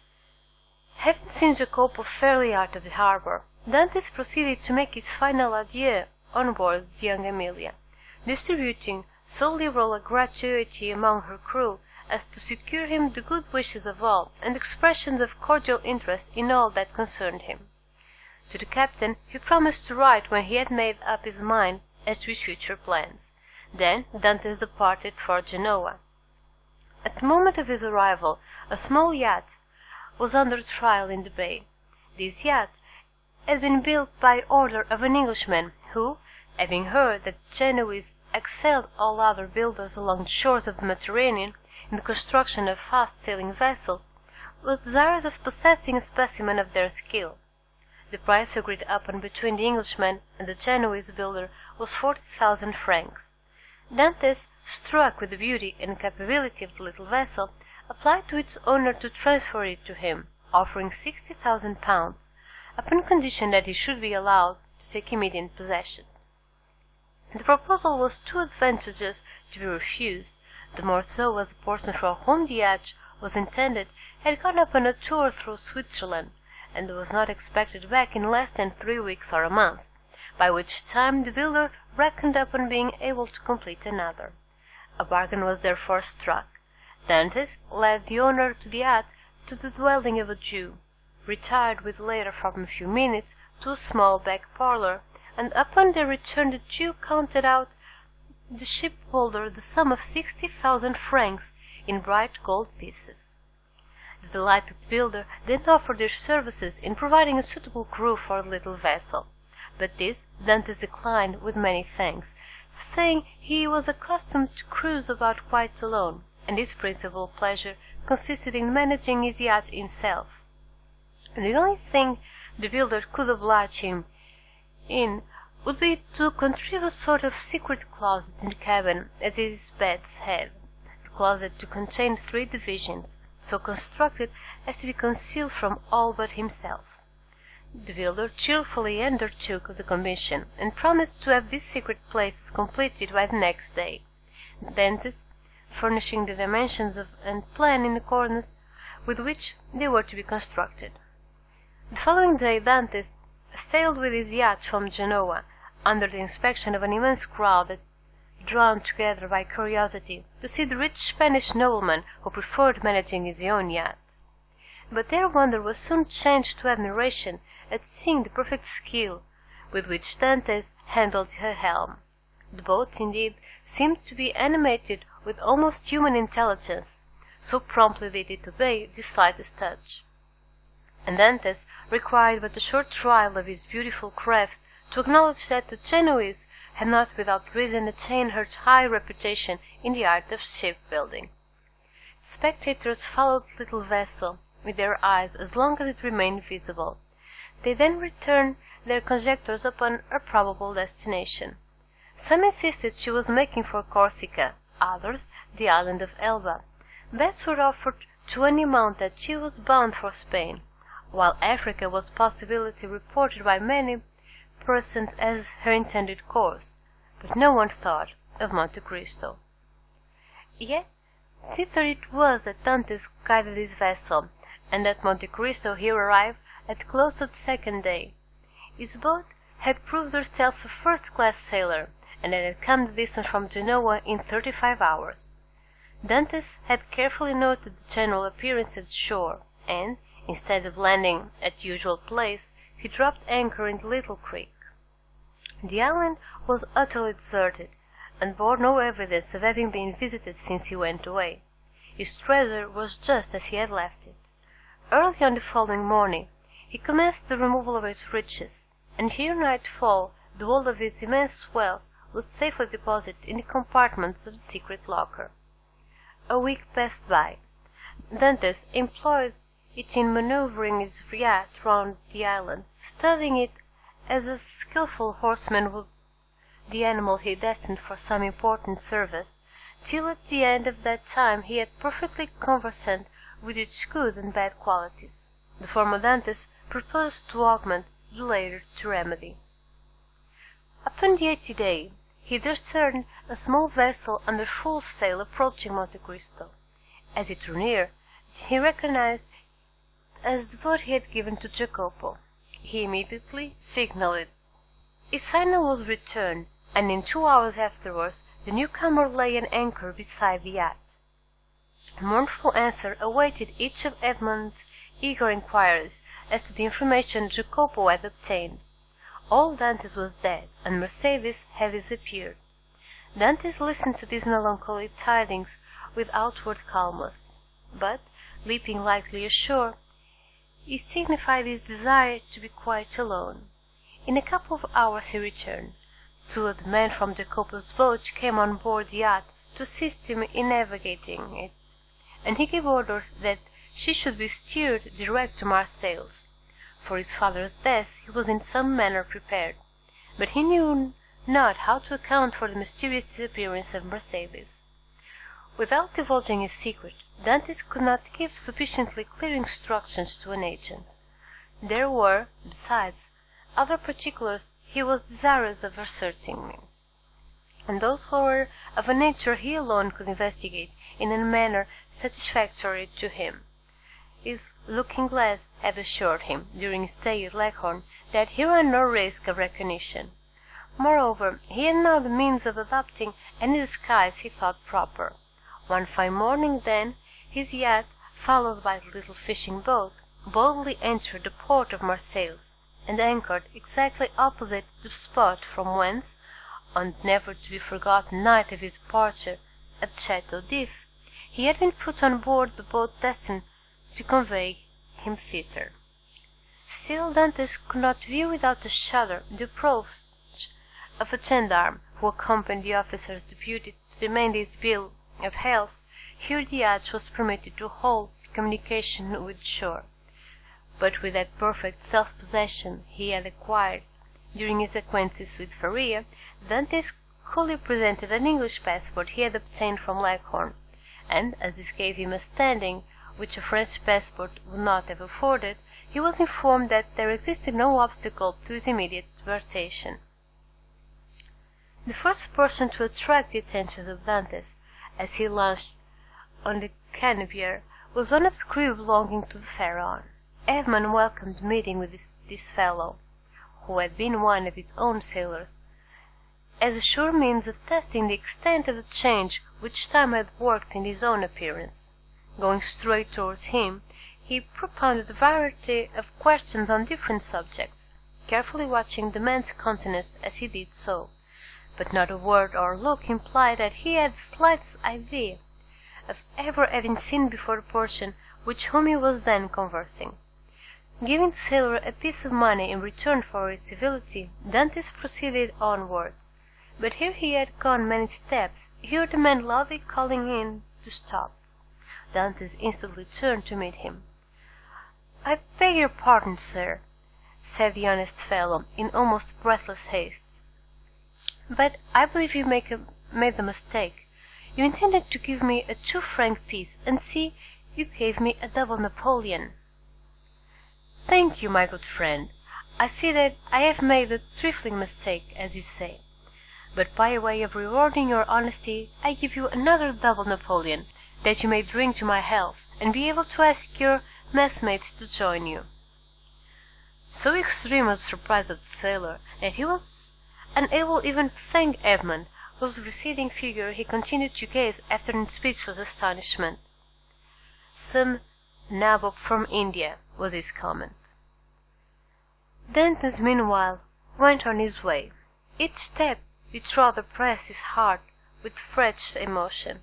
His first and most indelible recollections were there. Not a tree, not a street, that he passed but seemed filled with dear and cherished memories. And thus he proceeded onwards till he arrived at the end of the Rue de Noyelles, from whence a full view of Alice de Meilhan was obtained.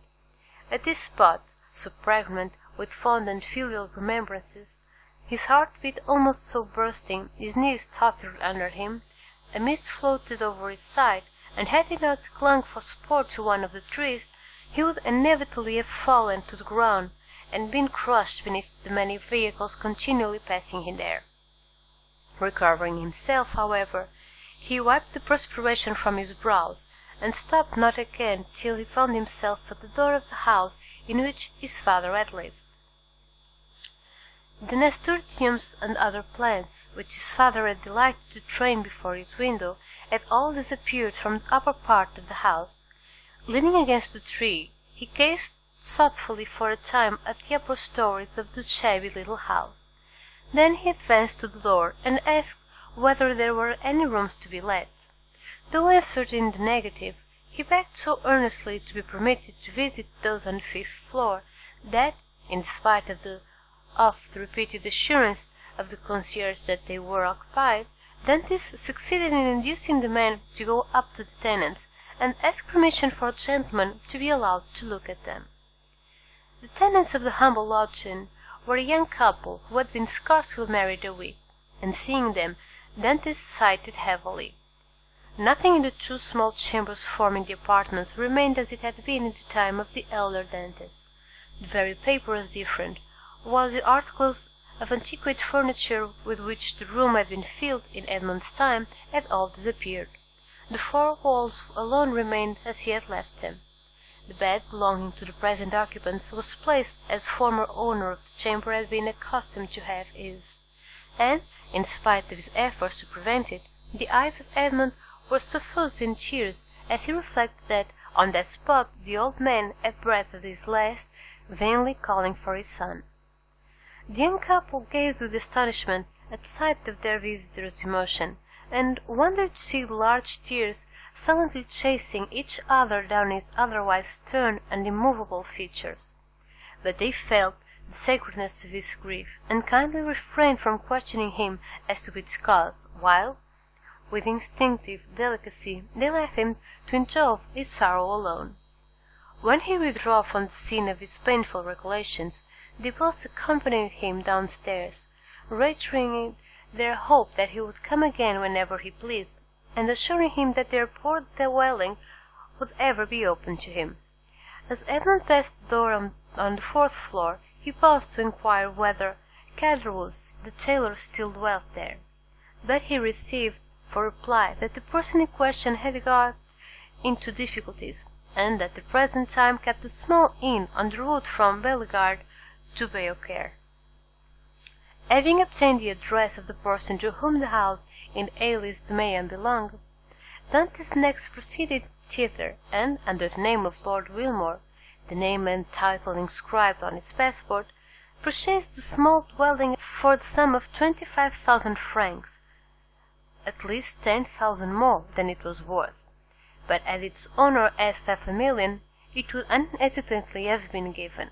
The very same day the occupants of the apartments on the 5th floor of the house, now become the property of Dantes, were duly informed by the notary, who had arranged the necessary transfer of deeds, etc., that the new landlord gave them their choice of any of the rooms in the house, without the least argumentation of rents, upon condition of their giving instant possession of the 2 small chambers they at present inhabited.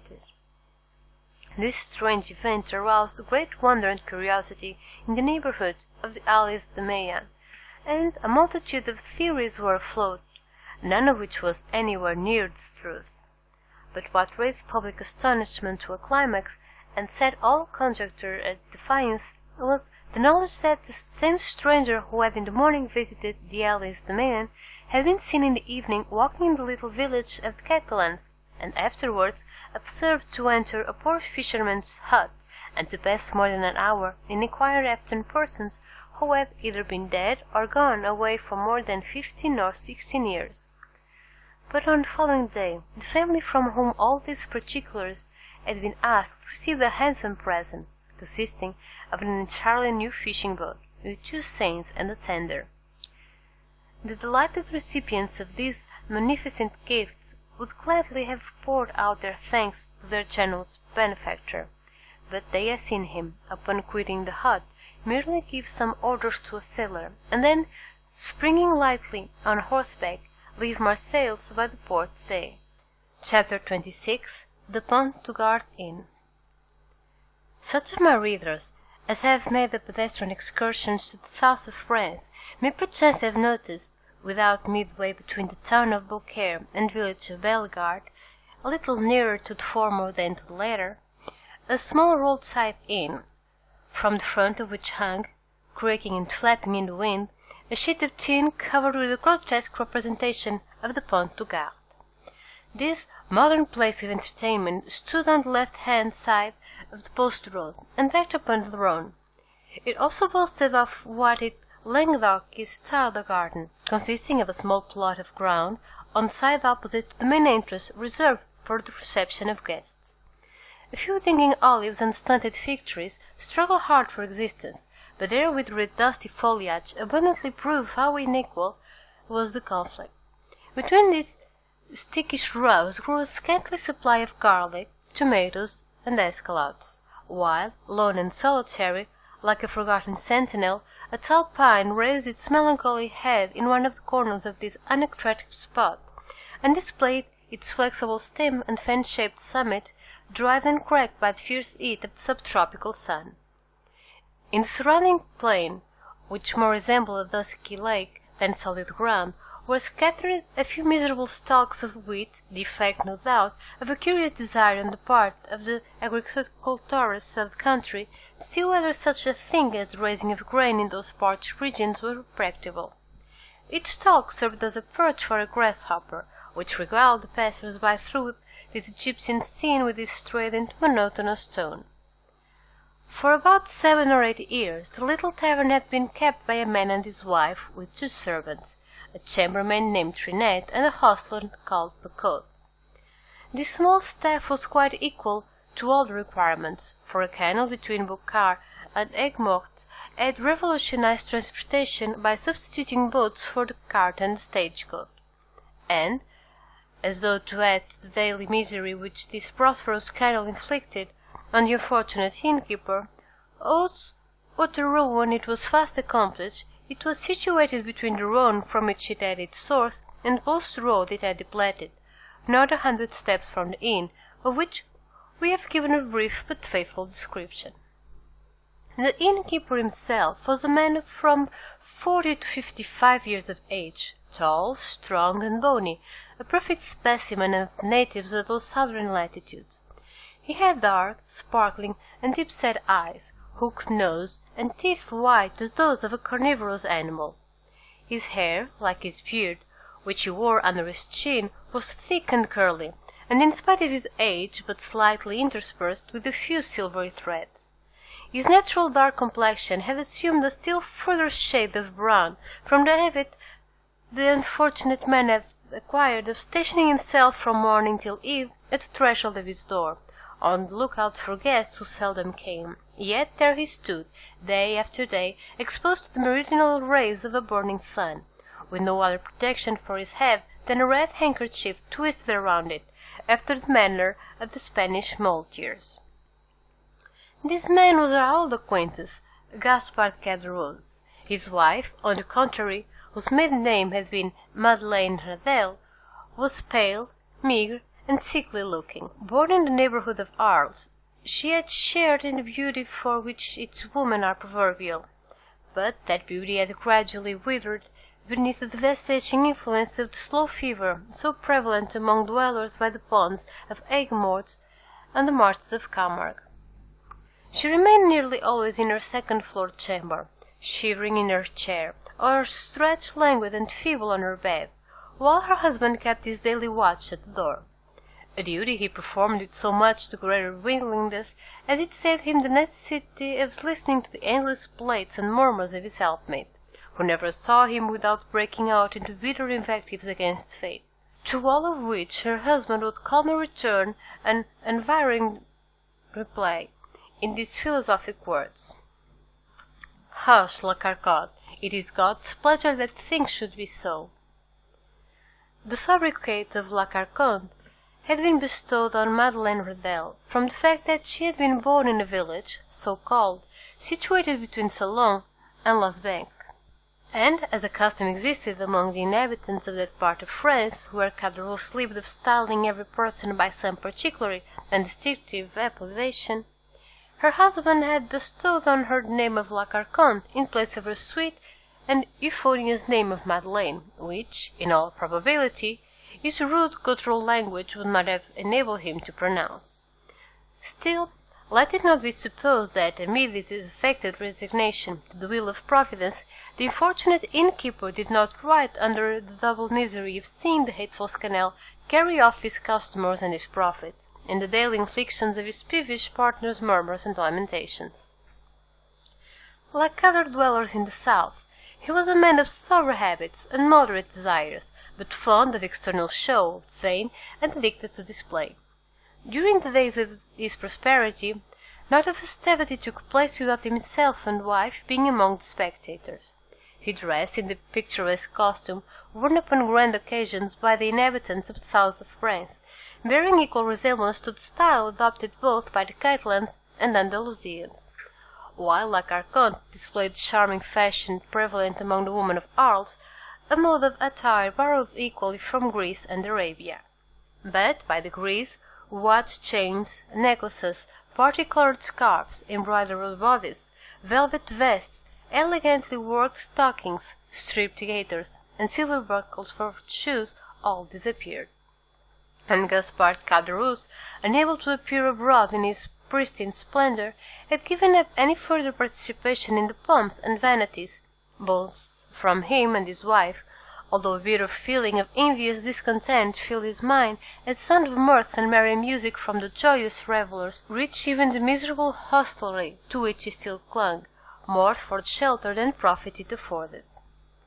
Caderousse, then, was, as usual, at his place of observation before the door, his eyes glancing listlessly from a piece of closely shaven glass, on which some fowls were industriously, though fruitlessly, endeavouring to turn up some grain or insect suited to their palates.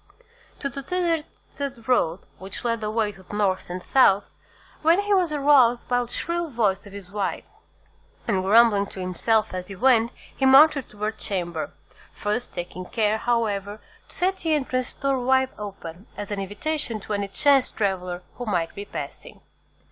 At the moment Caderousse quitted his sentry-like watch before the door, the road on which he so eagerly strained his sight was void and lonely as a desert at midday. There it lay stretching out into one interminable line of dust and sand, with its sides bordered by tall, meagre trees, altogether presenting so uninviting an appearance that no one in his senses could have imagined that any traveller, at liberty to regulate his hours for journeying, would choose to expose himself in such a formidable Sahara. Nevertheless, had Caderousse but retained his post a few minutes longer, he might have caught the dim outline of something approaching from the direction of Bellegarde. As the moving object drew nearer, he would easily have perceived that it consisted of a man and horse, between whom the kindest and most amiable understanding appeared to exist. The horse was of Hungarian breed, and ambled along at an easy pace. His rider was a priest, dressed in black and wearing a three-cornered hat, and, spite of the ardent rays of a noonday sun, the pair came on a fair degree of rapidity. Having arrived before the Pont du Gard, the horse stopped, but whether for his own pleasure or that of his rider would have been difficult to say. However that might have been, the priest, dismounting, led his steed by the bridle in search of some place to which he could secure him. Availing himself of a handle that projected from a half-fallen door, he tied the animal safely, and having drawn a red cotton handkerchief from his pocket, wiped away the perspiration that streamed from his brow. Then, advancing to the door, struck thrice with the end of his iron-shod stick.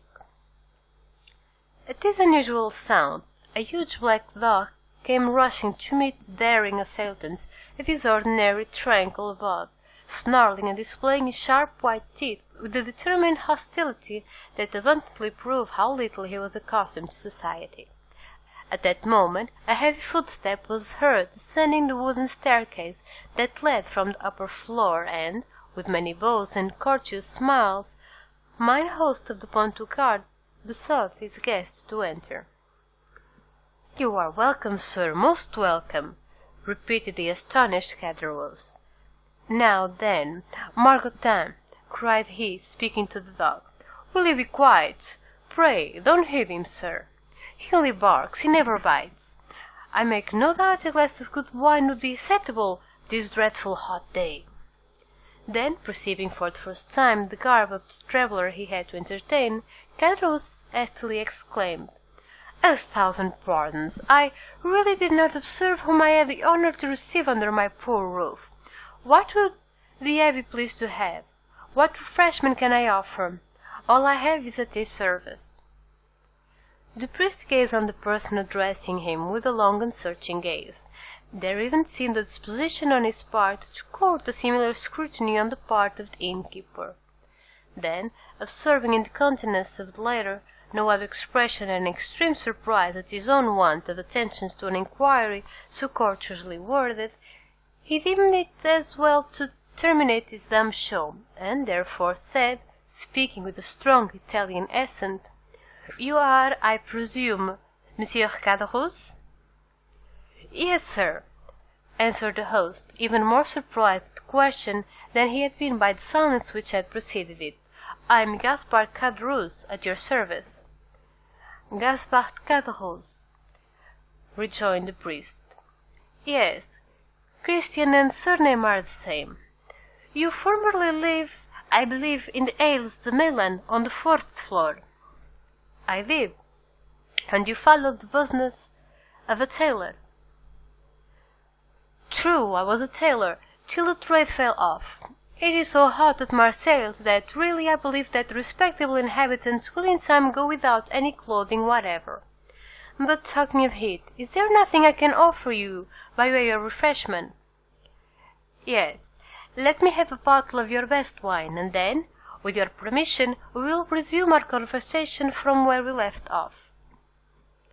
As you please, sir, said Caderousse, who, anxious not to lose the present opportunity of finding a customer for one of the few bottles of Cahors still remaining in his possession, hastily raised a trap-door in the floor of the apartment they were in, which served both as parlour and kitchen. Upon issuing forth from his subterranean retreat at the expiration of 5 minutes, he found the abbe seated upon a wooden stool, leaning his elbow on a table, while Margotin, whose animosity seemed appeased by the unusual command of the traveller for refreshments, had crept up to him, and had establishing himself very comfortably between his knees, his long, skinny neck resting on his lap, while his dim eyes were fixed earnestly on the traveller's face. "Are you quite alone?" inquired the guest, as Caderousse placed before him the bottle of wine and the glass. Quite alone," replied the man, "or, at least, practically so, for my poor wife, who is the only person in the house besides myself, is laid up with illness, and unable to render me the least assistance, poor thing." "You are married, then?" said the priest, with a show of interest, glancing round as he spoke at the scanty furnishings of the apartment. "Ah, sir," said Caderousse with a sigh, "it is easy to perceive I am not a rich man, but in this world a man does not thrive the better for being honest." The abbe fixed on him a searching, penetrating glance. "Yes, honest, I can certainly say that much for myself," continued the innkeeper, fairly sustaining the scrutiny of the abbe's gaze. "I can boast with truth of being an honest man, and," continued he significantly, with a hand on his breast and shaking his head, "that is more than every one can say nowadays." "So much the better for you, if what you assert be true," said the abbe, "for I am firmly persuaded that, sooner or later, the good will be rewarded, and the wicked punished." "Such words as those belong to your profession," answered Caderousse, "and you do well to repeat them, but," added he, with a bitter expression of countenance, "one is free to believe them or not, as one pleases." "You are wrong to speak thus," said the abbe, "and perhaps I may, in my own person, be able to prove to you how completely you are in error." "What mean you?" inquired Caderousse with a look of surprise. "In the first place, I must be satisfied that you are the person I am in search of." "What proofs do you require?" "Did you, in the year 1814 or 1815, know anything of a young sailor named Dantes?" "Dantes? Did I know poor dear Edmond? Why, Edmond Dantes and myself were intimate friends," exclaimed Caderousse, whose countenance flushed darkly as he caught the penetrating gaze of the abbe fixed on him, while the clear, calm eye of the questioner seemed to dilate with feverish scrutiny. "You remind me," said the priest, "that the young man concerning whom I asked you was said to bear the name of Edmond."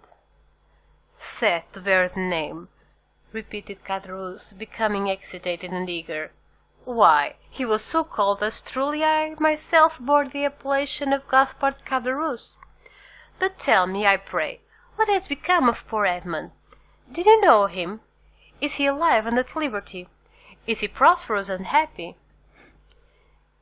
"He died a more wretched, hopeless, heart-broken prisoner than felons who paid the penalty of their crimes at the galleys of Toulon."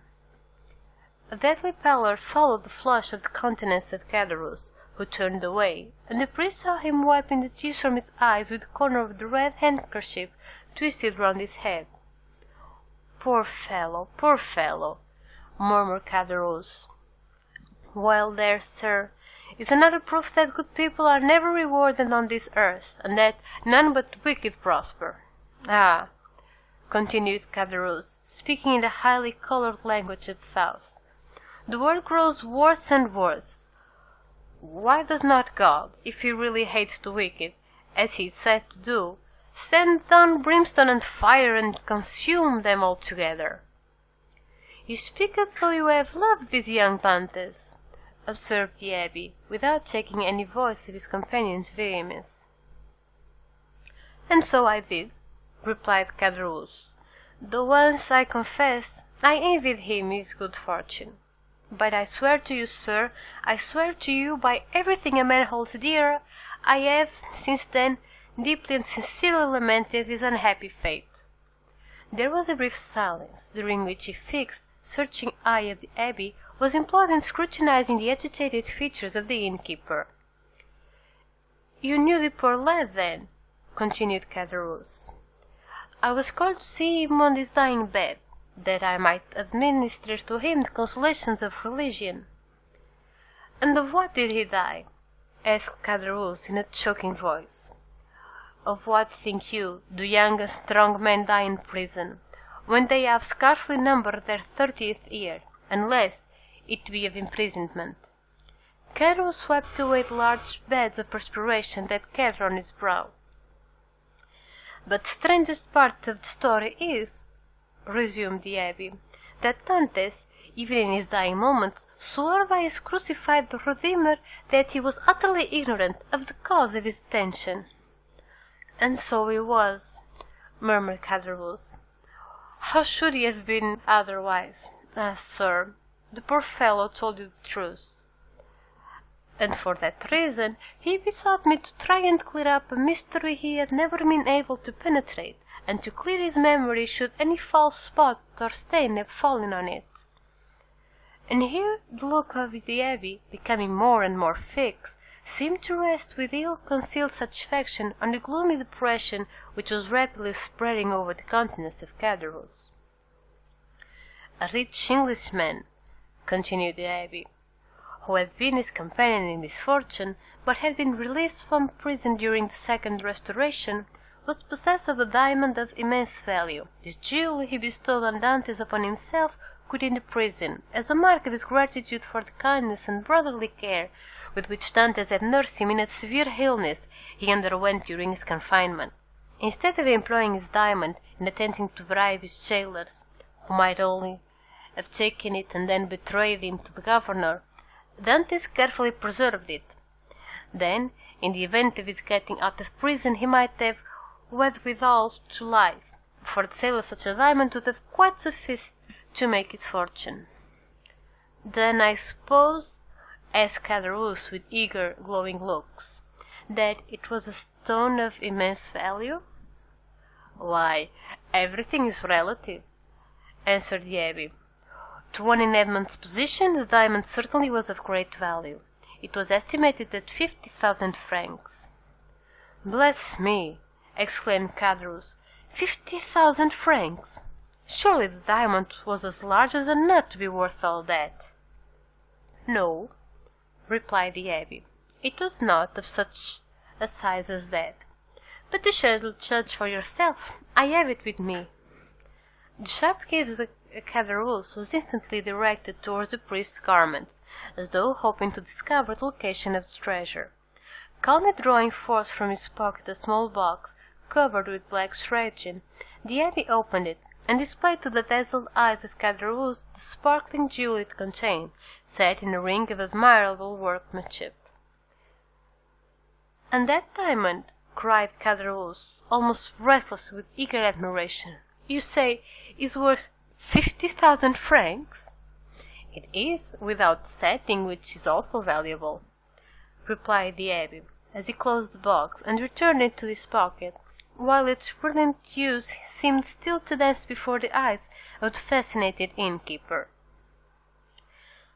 "But how comes the diamond is in your possession, sir? Did Edmond make you his heir?"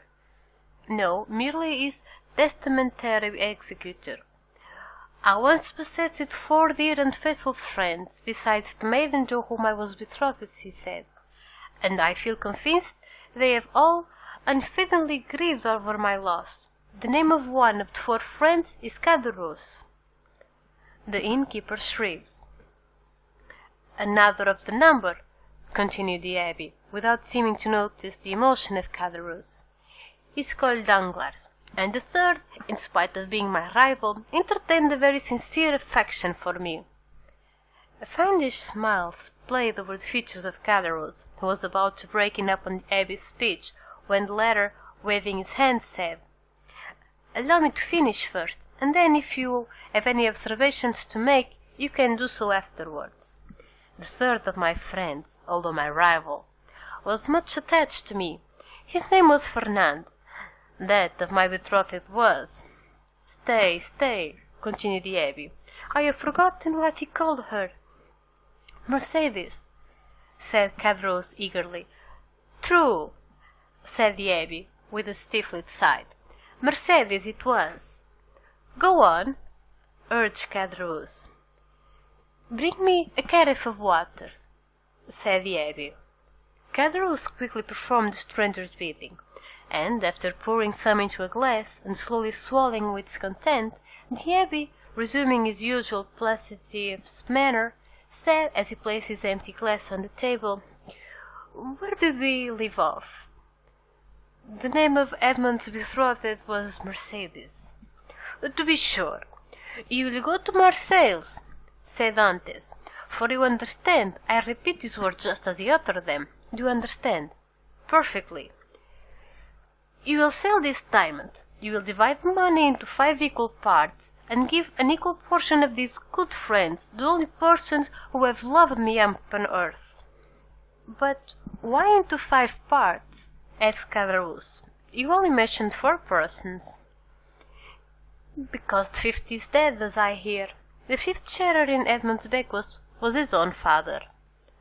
"Too true, too true," ejaculated Caderousse, almost suffocated by the contending passions which assailed him. "The poor old man did die."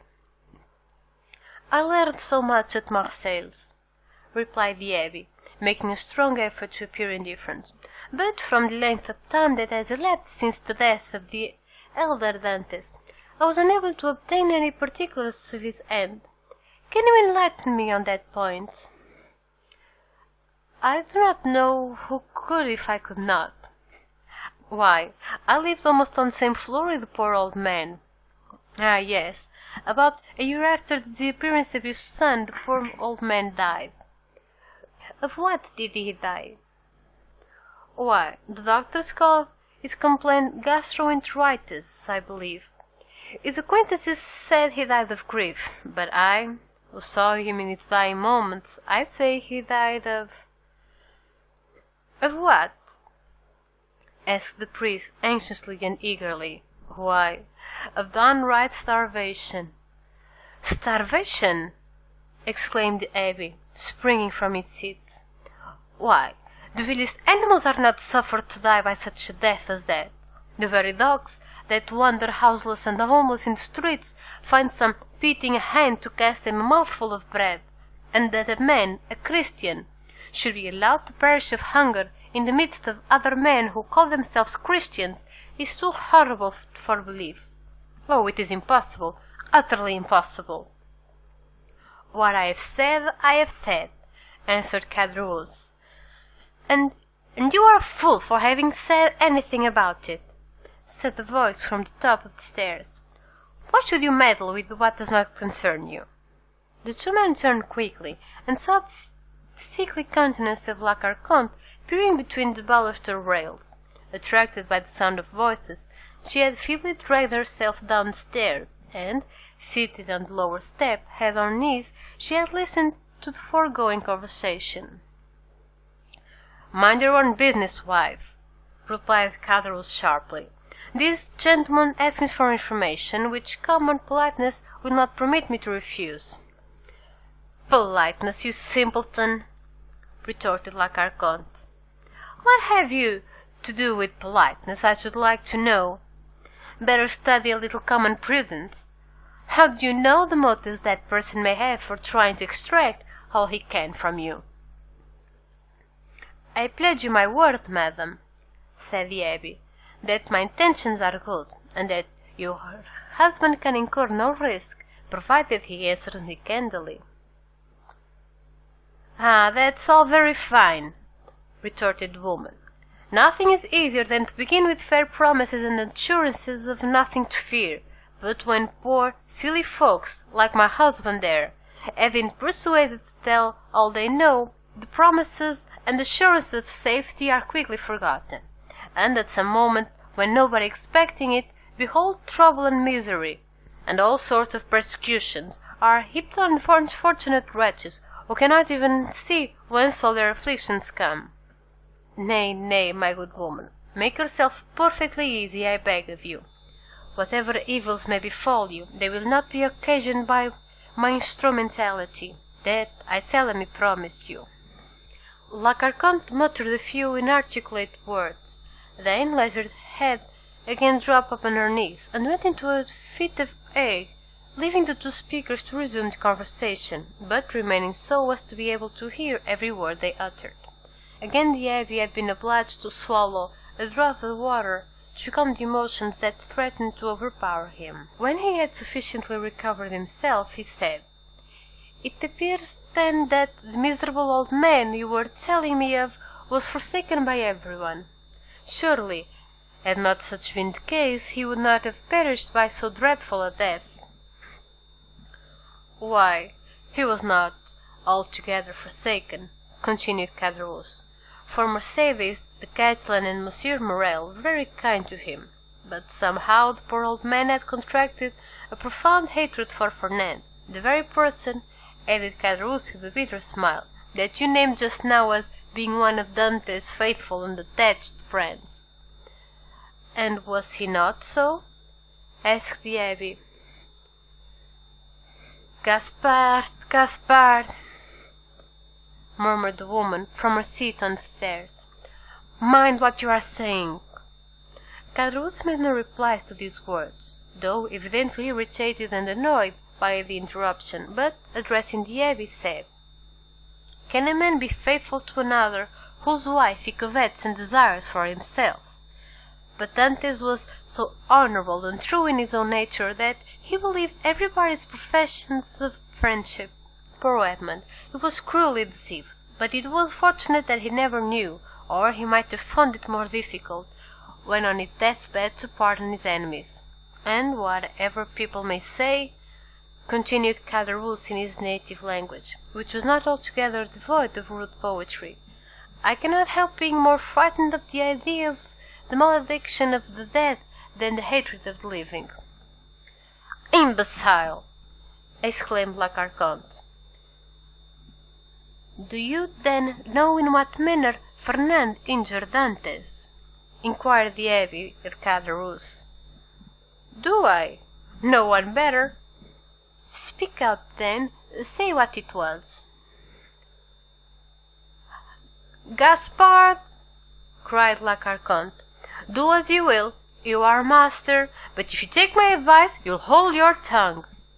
"Well, wife," replied Caderousse, "I don't know but what you're right." "So you will say nothing?" asked the abbé. "Why, what good would it do," asked Caderousse, "if the poor lad were living, and came to me and begged that I would candidly tell which were his true and which his false enemies? Why, perhaps, I should not hesitate. But you tell me he is no more, and therefore can have nothing to do with hatred or revenge, so let all such feelings be buried with him." "You prefer, then," said the abbé, "that I should bestow on men you say are false and treacherous the reward intended for faithful friendship?" "That is true enough," returned Caderousse. "You say truly, the gift of poor Edmond was not meant for such traitors as Fernand and Danglers. Besides, what would it be to them? No more than a drop of water in the ocean." "Remember," chimed in La Carconte, "those two could crush you in a single blow." "How so?" inquired the abbé. "Are these persons, then, so rich and powerful?" Do you not know their history? I do not. Pray relate it to me. Caderousse seemed to reflect for a few moments, then said, No, truly, it would take up too much time. Well, my good friend, returned the abbé, in a tone that indicated utter indifference on his part, you are at liberty either to speak or be silent, just as you please. For my own part, I respect your scruples and admire your sentiments, so let the matter end. I shall do my duty as consciously as I can, and fulfill my promise to the dying man. My first business will be to dispose of this diamond. So saying, the abbé again drew out a small box from his pocket, opened it, and contrived to hold it in such a light that the bright flash of brilliant hues passed before the dazzled gaze of Caderousse. "Wife, wife!" cried he in a hoarse voice, "come here!" "Diamond!" exclaimed La Carconte, rising and descending to the chamber with a tolerably firm step. "What diamond are you talking about?" "Why, did you not hear all we said?" inquired Caderousse. "It is a beautiful diamond left by poor Edmond Dantes, to be sold, and money divided between his father, Marseilles, his betrothed bride, Fernand, Danglers, and myself. The jewel is worth at least 50,000 francs." "Oh, what a magnificent jewel!" cried the astonished woman. "The fifth part of the profits from this stone belongs to us, then, does it not?" asked Caderousse. "It does," replied the abbé, "with the addition of an equal division of that part intended for the elder Dantes, which I believe myself at liberty to divide equally with the 4 survivors." "And why among us 4?" inquired Caderousse. "As being the friends Edmond esteemed most faithful and devoted to him." "I don't call those friends who betray and ruin you," muttered the wife in her turn, in a low, muttering voice. "Of course not," rejoined Caderousse quickly. "No more do I, and that was what I was observing to this gentleman just now. I said I looked upon it as a sacrilegious profanation to reward treachery, perhaps crime." "Remember," answered the abbé calmly, as he replaced the jewel in its case in the pocket of his cassock, "it is your fault, not mine, that I do so. You will have the goodness to furnish me with the address of both Fernand and Danglars, in order that I may execute Edmond's last wishes." The agitation of Caderousse became extreme, and large drops of perspiration rolled from his heated brow.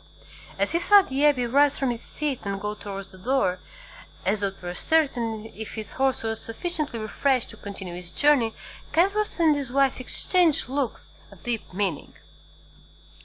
"There, you see, wife," said the former, "this splendid diamond might be all yours if you choose." "Do you believe it?" "Why, surely a man of his holy profession would not deceive us." "Well," replied La Carconte, "do as you like. For my part, I wash my hands off the affair." So saying, she once more climbed the staircase leading to her chamber, her body convulsed with chills, and her teeth rattling in her head, in spite of the intense heat of the weather.